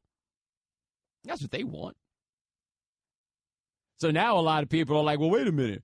We just really stopped and thought about it and realized that Roger Goodell is not very trustworthy. And wait a minute, how's he doing these things without the court? Y'all gave that man his power sight unseen. Like you say, the players gave him the power, certainly, but he got that power also in large part because they ran a very successful public relations campaign when he got this job, a very successful PR campaign, when he got this job to establish the authority of Roger Goodell, to establish the legend of Roger Goodell, to make him the man that was going to make football what you want it to be, and fans ate that up. People loved Raj, loved him. Shannon, what do you think of the turning point was on Raj? Like, do we have an answer? Because I feel like the turning point was before Ray Rice. Wow, that's a good question because that's where I was going. But I would have to think about if there was anything before Rice. But definitely, I would point to the Ray Rice situation. I have to think about something before. Yeah, like Ray Rice was the end, right? Now, was it? This is interesting. Is Deflategate's like right around then, right? So maybe this is all these things happening at one time. But it all turned, and people don't believe in him anymore. Like, as much as people say, well, Raj, he does business, he makes money for the owners, they don't care about anything else. That's not true. If they didn't care about anything else, then there wouldn't have been such a strong effort put forth to build up the legend of Roger Goodell. They want the commissioner to be somebody who stands as a figure of authority. By the way, Shannon, Michael Bennett is on the 6 right now. Why don't he never want to come on our show? We've been trying, man. We've been trying. All outlets, everywhere. Just know, we've been trying. Like, I don't understand what's wrong with us. I'm from Houston. He from Houston. He done danced with Poppy before. What we got to do? Like, the people who don't come on with us are the weirdest ones. We think they'd be the people that would love us. We couldn't get LeVar either, right? Texted him personally. He responded. Still nothing yet. LeVar out here doing like high school radio shows. We can't get him. Michael Bennett, you want to talk about the revolution? You want to talk about that with somebody other? It's cool. It's cool. It's all right. No, it's not. It's not cool at all. Also, by the way, Shannon, Michael Bennett appears to be on the I Don't Comb My Hair No More program. Facial or head-o? That's intentional. That's the look, though. Are you sure that's intentional? I think he just stopped caring. That's part of the look. Yeah, that is one thing, by the way. It's something about when you get more and more focused on the revolution, you either grow a lot more hair or stop caring about the hair that you have at the moment. You ever notice that? Like since Dr. King, how many cats just had, like, crisp fades to go handle this business? Right. I don't have the time to be concerned with such materialistic things. Exactly. I'm actually thinking about growing some dreadlocks. Yeah. All right, 888-729-3776. That's our telephone number. Coming up next, we got your phone calls. Also, there's one free agent out there in the NBA we're not talking about. Well, he's not a free agent yet, but he will be fascinating if he is a free agent. That didn't make any sense, but we'll talk about it on ESPN Radio, the ESPN app, Sirius XM Channel 80. NFL fans will do almost anything to help their team win. Tostitos, the official chip and dip of the NFL, created lucky bags for select NFL teams this season. They participated in team traditions with the hope that doing so would bring luck to each team. They raised a 12th man flag for the Seahawks, waved the terrible towel for the Steelers bags, and gave Broncos bags a mile-high salute. Current NFL players Dak Prescott, Jadeveon Clowney, Joe Flacco, and Aaron Donald all participated to make their team's bags lucky. Visit Tostitos.com to see how Tostitos made your team's lucky bags and pick up one at a store near you. The Right Time with Bomani Jones. Ladies and gentlemen, welcome back to The Right Time. My name is Bomani Jones. Thanks for listening on ESPN Radio and the ESPN app. All guests join us on the Shell Pennzoil Performance Line. Nothing makes a summer birthday or anniversary more magical than 1-800-Flowers.com. Right now, when you order a dozen multicolored roses for only $29.99, you get another dozen absolutely free. Go to 1-800-Flowers.com/ESPN. All right, 888-729-3776. That is our telephone number. We throwing something out there last segment about with Goodell, like what was the turning point on his credibility. Had a few people said that they said it was the Spygate situation with the Patriots, and when they destroyed the tapes, that's when it went downhill. I think that was up there, but I think the end of it turned out to be Bountygate. Wow, we have a lot of gates. But the thing with the Saints and the bounty, I think, was really when people are like, yo, man, this cat just be out here making stuff up. Like, that was the one I think where people are like, okay, maybe, just maybe, he's not to be trusted. All right, 888-729-3776. That's our telephone number. Let's hit the phones. Talk to Pete from D.C. Pete, thanks for calling the right time. Hey, Bomani, Shannon, you guys are the best in the country. I love your show, so thank you so much for taking my call. Thank you. So I was actually, the Cowboys, the PR, man, really bad summer of PR. But to make it quick, I was just thinking about you guys over the weekend when on the bottom of the ESPN feed, said Lucky Whitehead had a broken foot. Man, that guy is unlucky. I just want to call and say hi. All right. I appreciate it. And for that reason, hey, man, he ain't lucky no more, man. He's ill. It's been a tough run for L, man. I feel bad. Lost the job that he really wanted to have, right? Lost that gig. Now he's got the broken foot. I'm out here calling him L like it's his name. It has, in fact, been tough. Shannon, you think L found whoever it was that did that? I don't know what was tough. Yeah, having your identity stolen is not good. But let's think back with L. He also had a situation where a rapper stole his dog. That's right up there, and then posted a video about it. That's right up there. And I feel like L know who did this, right? Are we all we're comfortable with that one, right? L knows who did this. Like, Shannon, if you had this 2 and 2 together on this one in your family, you think you know who did it? Absolutely knows who did it, but he knows that if he rats out the person who did it, he might get in trouble with another family member. I'm thinking it's a first cousin. Yeah, my mama say just let it go. So I was just like, all right, fine. All right, 888-729-3776. That is our telephone number. I said I was going to talk about this NBA free agent. Then I remembered I didn't get a chance to talk to Hugh Freeze. Talk about Hugh Freeze. Apparently, according to a report from the Wall Street Journal, they saying that your man Hugh Freeze apparently had been getting down like this on recruiting trips for quite a while. Yes, quite a while. Deadspin excerpted a portion of this. And oh, wow, just as I was going to talk about that, it disappeared. Oh, here it is, right here.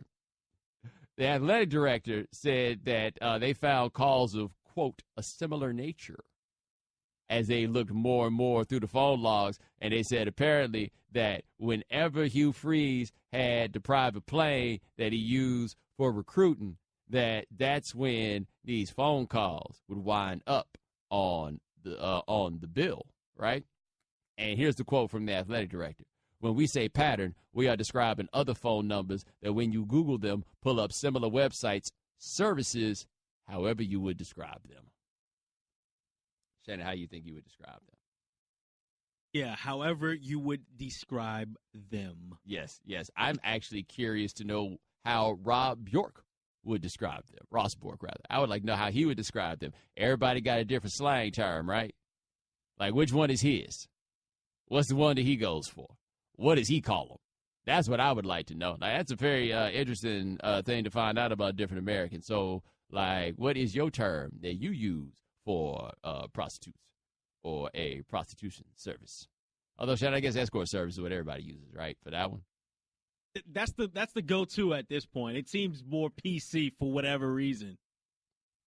Yeah, there we go. But, yeah, Hugh Freeze is taking a private plane in, calling him up on the website, showing up. And, we need to actually get a look at some of these places that Hugh Freeze was taking the private plane to, right? Because, I imagine most of their recruiting is done in driving distance. Hugh Freeze out there taking a private plane for a 45-minute drive. Because he's balling. He's balling. By the way, it sounds like they're going to use this to try to figure out whether or not they can get him for using state funds for that. You don't think he expensed it, do you?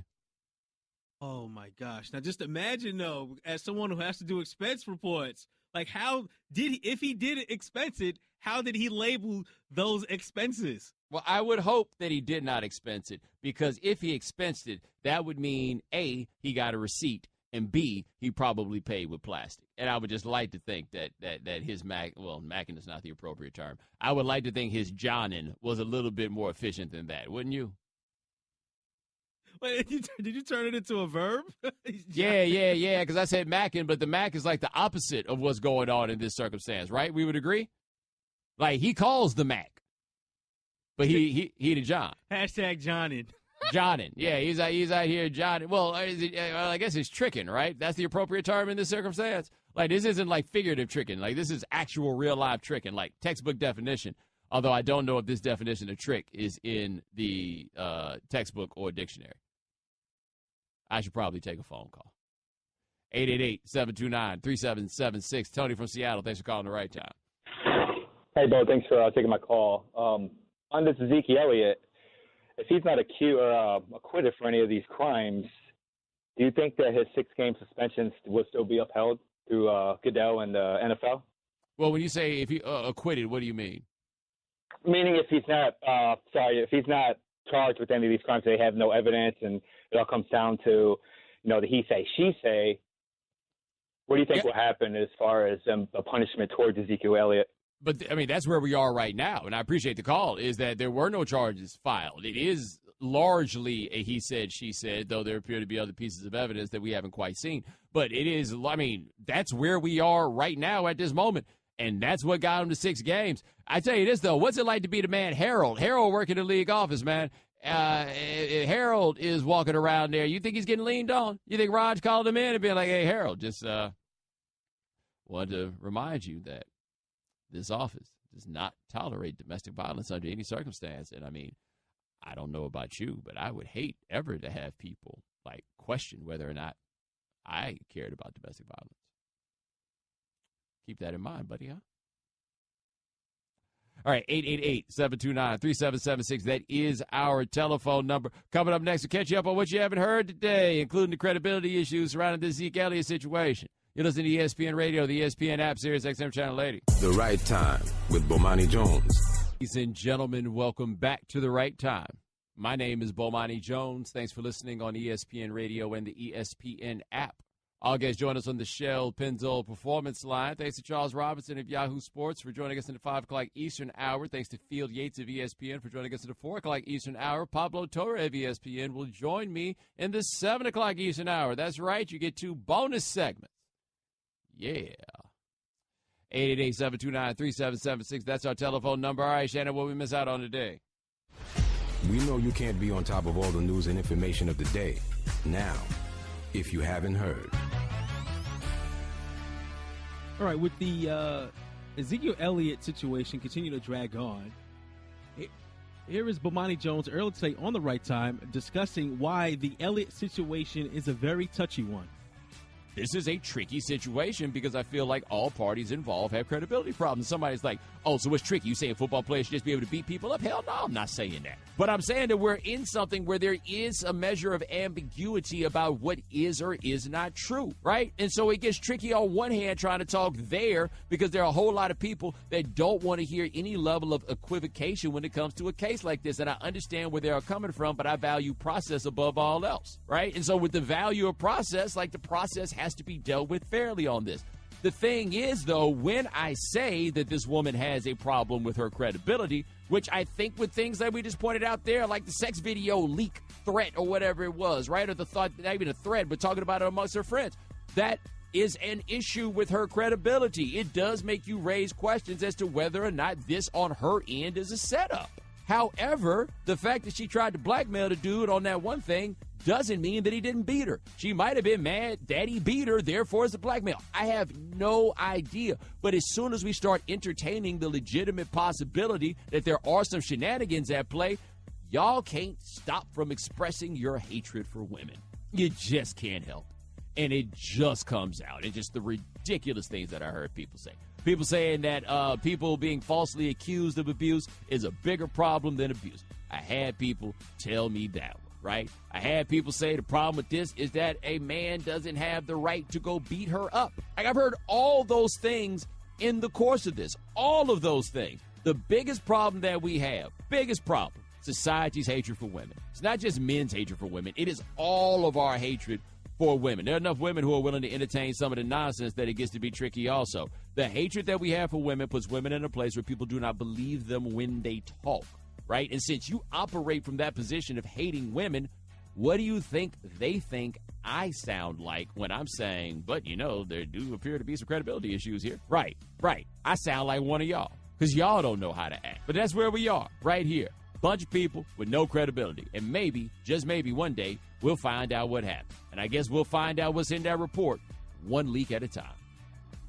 All right, transitioning to the NBA, where our ESPN's Nick Friedel is reporting that the Dwayne Wade and Chicago Bulls are expected to reach a buyout agreement in the coming months. Now, I spoke to Nick earlier today, and he made it clear that this is not anything new and that this is thought to be happening throughout the offseason, especially when the when the Bulls traded Butler to the Timberwolves. So I ask you, Bomani, more intriguing, what type of free agent Dwayne Wade would be, or where Dwayne Wade will end up? I mean, I don't think we can answer the second part until we have some answer on the first. Now, one thing Dwayne Wade will tell you, as we just kind of look at him as being washed up, and he's not the Dwayne Wade that he used to be, but he's like, if you look around at what guys who were putting up the numbers I was putting up were getting in free agency, my contract really doesn't look silly, right? Like, I mean, and in the playoffs, granted, it was that run against the Celtics, he looked all right. He averaged 22 points a game last year. He just only played 60 of them. Excuse me, that was 22 every 36 minutes. They put the per game in a different place on the website, and now I feel like I was saying something incorrect. Okay, 18.3, still a lot of points. Actually, his lowest point total since his rookie year, but I think he could still. They're still 18. That's the thing. The inclination is to say lowest since rookie year, as opposed to just looking at the 18 as 18. Moving on, so the New Orleans Saints have fired their team orthopedist after misdiagnosing starting cornerback Delvin Breaux. Delvin Breaux. Breaux, excuse me. Wow, that's French. Yes, Delvin Breaux. Let's see. He was misdiagnosed, had a hairline fracture in his legs. He's going to be sidelined for 4 to 6 weeks. Are you surprised that we don't see more of this in the NBA, in the NFL? Well, hold on. What was the diagnosis? Well, apparently they didn't see anything wrong with it. They thought it was diagnosed as a bruise, and then they went and had another X-ray and found a hairline fracture in his fibula, and he's going to be out 4 to 6 weeks. I guess the part that I'm surprised by is the firing, because guys get misdiagnosed all the time. Although I guess that tells you that if you get misdiagnosed and the dude doesn't get fired, there's a good chance there were shenanigans. Mm-hmm. And according to a source, there have been other incidents of frustration with the medical staff in the past, and Coach Sean Payton was livid over this last issue. Yeah, no, man. I mean, you lose a player, like, you bet on losing him for X amount of time based on X injury. And so we've been working on this one thing. We thought it wasn't that, and now it's even worse. Yeah. Oh, yeah, no. We can't have nobody's out here messing with the product. Yeah. All righty. Ready to feel old, Bo? Go ahead. Nike is set to release, or I should say re-release, the Nike Air Zoom Generation QS. And what are those? Those are the essentially LeBron James 1. The shoes he wore in his debut against the Sacramento Kings way back on October 29th, 2003. He didn't have a signature shoe by then? Yeah, that's what the name of them were. It wasn't LeBron 1. It was just the Nike Air Zoom Generation QS. So, yes, wow. This upcoming season will be LeBron James's 15th signature shoe. So now we're at a point now where LeBron is getting retro shoes released. Yeah, man, we're there. We're there. The only thing, man, LeBron's never became Jay's. You know why? Because LeBron shoes were made for a big giant man like LeBron James. Like, every time I see a pair of LeBrons, I'm like, I'm too skinny to wear those. Right? And then I see the Kevin Durant's, and I'm like, man, they make me look too skinny. In regards to endorsements and apparel, has LeBron come closest to Jordan? I mean, I think the answer to that would have to be an obvious yes. I don't think there's anybody who's close to it. Maybe Kobe Bryant had a chance to, but then he had that trip to Colorado. But, yeah, I mean, LeBron, there's been nothing close to the Jordan thing other than LeBron. Like, right. In all ways, he's the closest thing. And quiet is kept. Kyrie Irving, not a bad line. I'll just leave that out there. His shoes stay being fired. But you know what? They always look like Kobe's, by the way, which we should have taken as an understanding of what he was really about. You know what I mean? Learn a lot. The Right Time with Bomani Jones. Ladies and gentlemen, welcome to The Right Time. My name is Bomani Jones. Thanks for listening on ESPN Radio and the ESPN app. We are presented by Progressive Insurance. You can send us a tweet at the 1-800-Flowers.com Twitter feed. That is at Bomani_Jones. We are giving you an extra half hour of content. Don't thank me. Sure as hell wasn't my idea. But luckily for me, as we do this, I got the homie Pablo Torre posted up in his American Ballet Theater T-shirt because he's classy. Hello.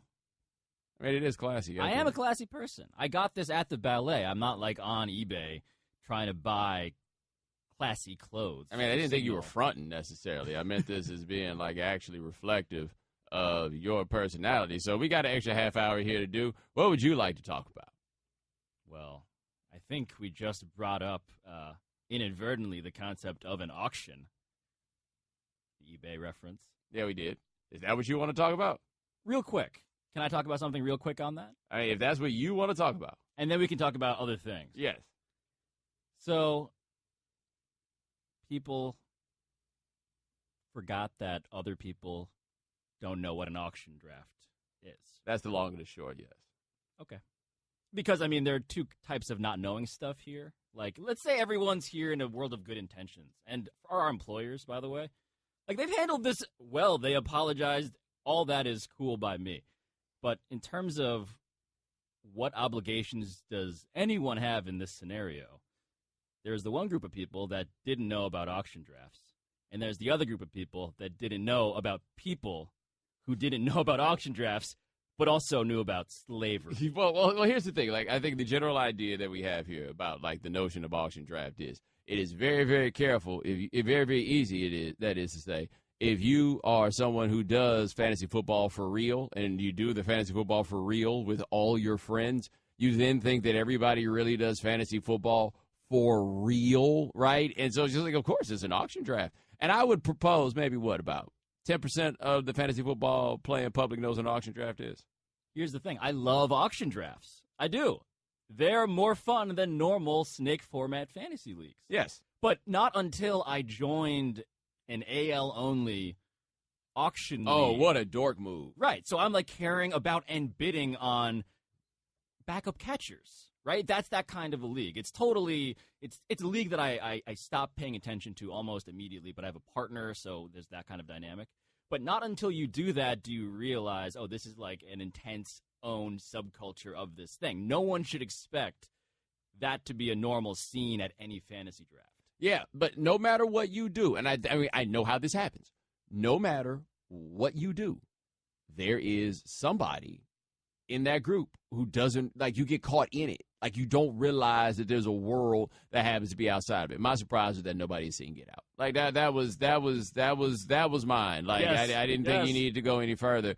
That was Get Out. This actually got me thinking fantasy draft time is coming up. How many leagues you play?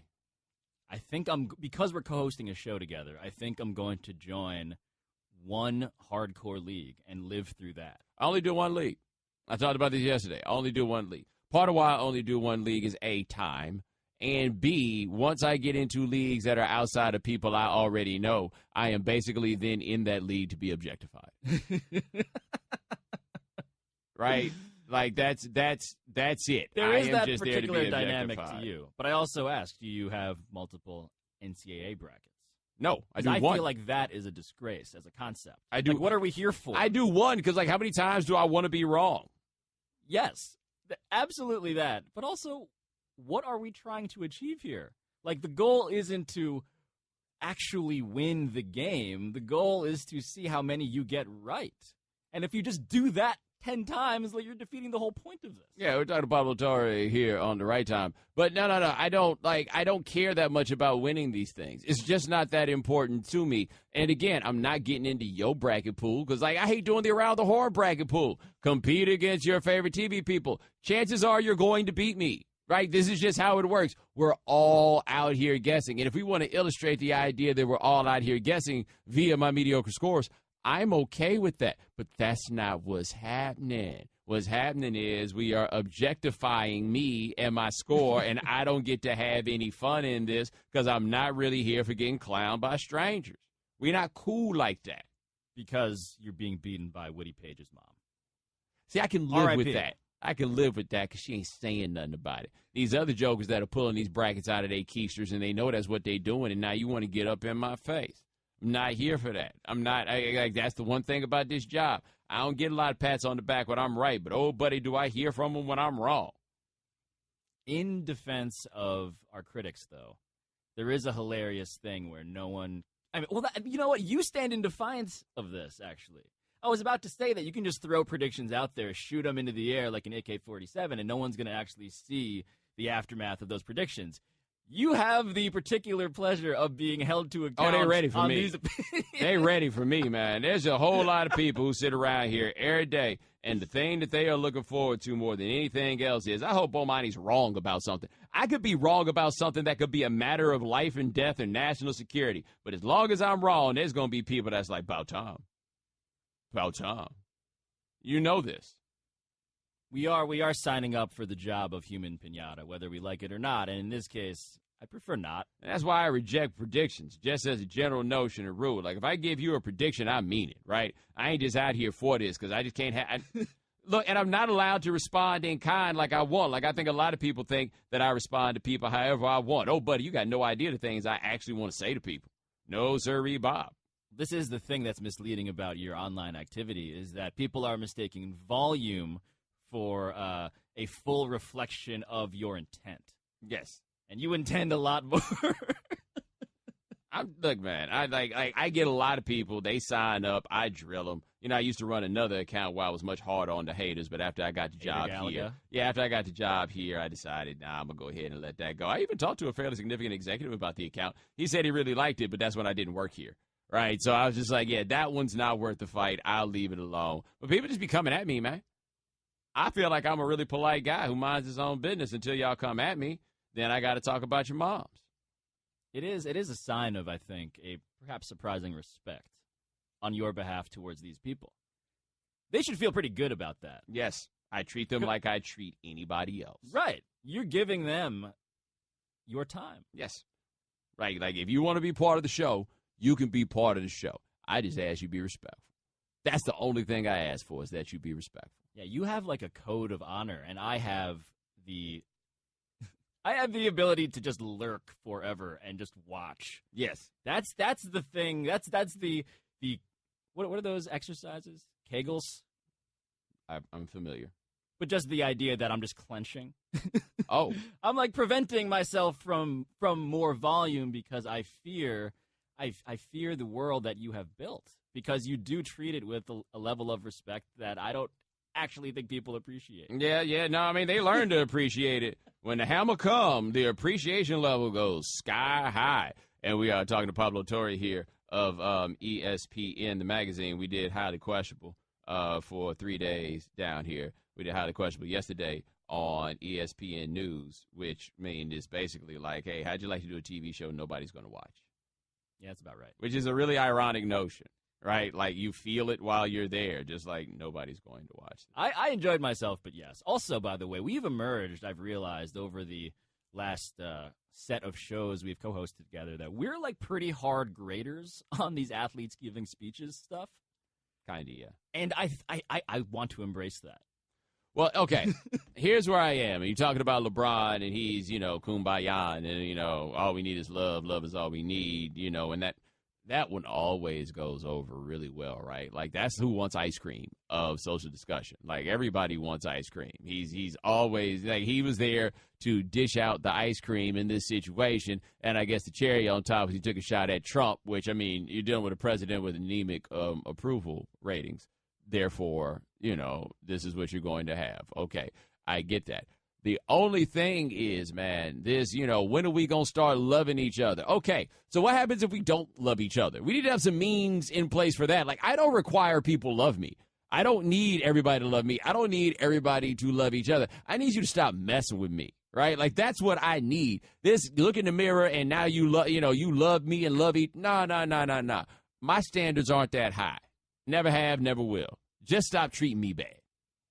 But this is one of those instances where asking for neutrality, asking for literally nothing, is seen as aggressive.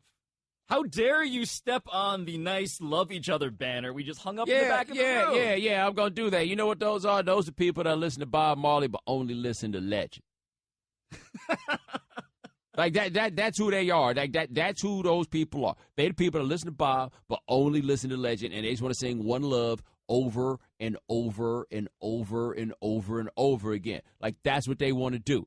Nah, man, that's not the thing that's going to get it done. But what that is that's one that makes white people comfortable, right? And that's the bottom line on this. And I have a long-standing theory on this. That is, you are not going to have a productive discussion on race if you are primarily concerned with making white people comfortable. It's not possible.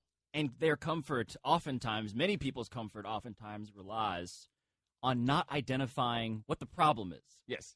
That's a pretty good tell. Well, it's not even not identifying what the problem is. They know what the problem is. We'll talk a little more about this. 888-729-3776. That is our telephone number. Coming up next, hanging out with Pablo Torre here on ESPN Radio, the ESPN app, and Sirius XM Channel 80. The Right Time with Bomani Jones. Ladies and gentlemen, welcome back to The Right Time. My name is Bomani Jones. Thanks for listening on ESPN Radio and the ESPN app. All guests join us on the Shell Pennzoil Performance Line. We're giving you guys a bonus half hour here on the show. Got my man Pablo Torre hanging out with me because if I got to do an extra half hour, somebody's got to do that extra half hour with me. Now, we were just talking about LeBron and his speech about, when we just need to come to love each other. And you made a good point that, yes, we are hard graders on athlete speeches, that we are the ones that trample on their message. Now, I'm going to tell you my philosophy on this, and I want to see if yours is at all in line with it. My philosophy on these things is it's kind of like, okay, you ever listen to Dead Prez, or are you too young to really have been at the Dead Prez era? I mean, I am too young. Okay. I respect the institution. Yeah, well, I don't even know if I do necessarily, but here's my thing with Dead Prez, is that Dead Prez has some really dope records. They were kind of fiery and angry. They had that quality to them. But the thing was, they wasn't always making sense. And so on one level, yes, there's but so much I should expect in terms of like the intellectualism and the epistemology that is being used by a musician, right? Like there's no barrier there that says that they have to be able to pass some test. But once you decide you're going to be this guy, then I feel like I get to hold you to the scrutiny that comes from making the decision that you're going to go in that direction. So that's how I felt about the Banana Boat speech at the ESPYs, right? LaDainian Tomlinson at the Hall of Fame, where I feel like all those guys had the best of intentions. But Nilomo. We are hard graders. And we're hard graders in a time when... Are we really hard graders, or are other people easy graders? We're hard graders at a time when everyone is grading on a curve. There we go. The bar's low. The bar is real low. And not only is the bar low, but the platform that these guys have is legitimate. It's huge. LeBron James, if you're doing a power rankings of people who can create headlines out of thin air, LeBron James is on the short list of people who, through speech and through ideas, will cause some discussion, a public discussion. And so he has the ability. I mean, when he said, I have a voice of command, that sounded weirdly kind of like government military phraseology. But at the same time, it was kind of true. When he talks, people listen. And that was phrased inartfully. But where we come in is pointing out that the guy does sound like someone who is pointing to Trump and saying, this guy sucks, and then saying, who wants a pizza party? Yes. When you're running for student council and you're promising pizza parties, like, yeah, that sounds great. We all love pizza. We all want love. It's how do we pay for the pizza? Yes. How do we deliver the pizza to us right now? Right, which you don't think of when you're a student, when you're in middle school. But you apparently, just want the pizza. Yeah, but apparently people aren't thinking of right now. So this is what I wanted about LeBron. We're talking to Pablo Torre here on The Right Time. You remember as they were going for, I forget which championship. They only won one. I can't remember if it was the first year or the second year, right? Since he returned, and he talked about having this secret motivation, and he didn't tell anybody what the secret motivation was. Right. And I had always hoped quietly that he was going to win this championship and get the Finals MVP, and then grab the mic and say, "I'm back in Cleveland, and this one's for Tamir Rice." Oh man. And that would have been right, but 30 for 30. But what would have happened, right? Because we're talking about LeBron James here. What would have happened? What beef would anybody have been able to take up with LeBron James after he brought the elusive championship to Cleveland that they've been waiting on since 1964? What would have happened if he had done that? And I say that because, look, LeBron may mean exactly what he says about this we just need to love one another thing. But if LeBron means more, if he goes to a different place in this, how far could he go before it turned into any level of problem? So I do think it's important for us to say that LeBron is doing stuff. Yes, putting money in ways that others are not into causes that absolutely have real ties to everything we're discussing. So that is a given for context, people who are listening. But, and this is where the hard grader comes in again, in terms of what LeBron James has been saying, he's been light on specifics.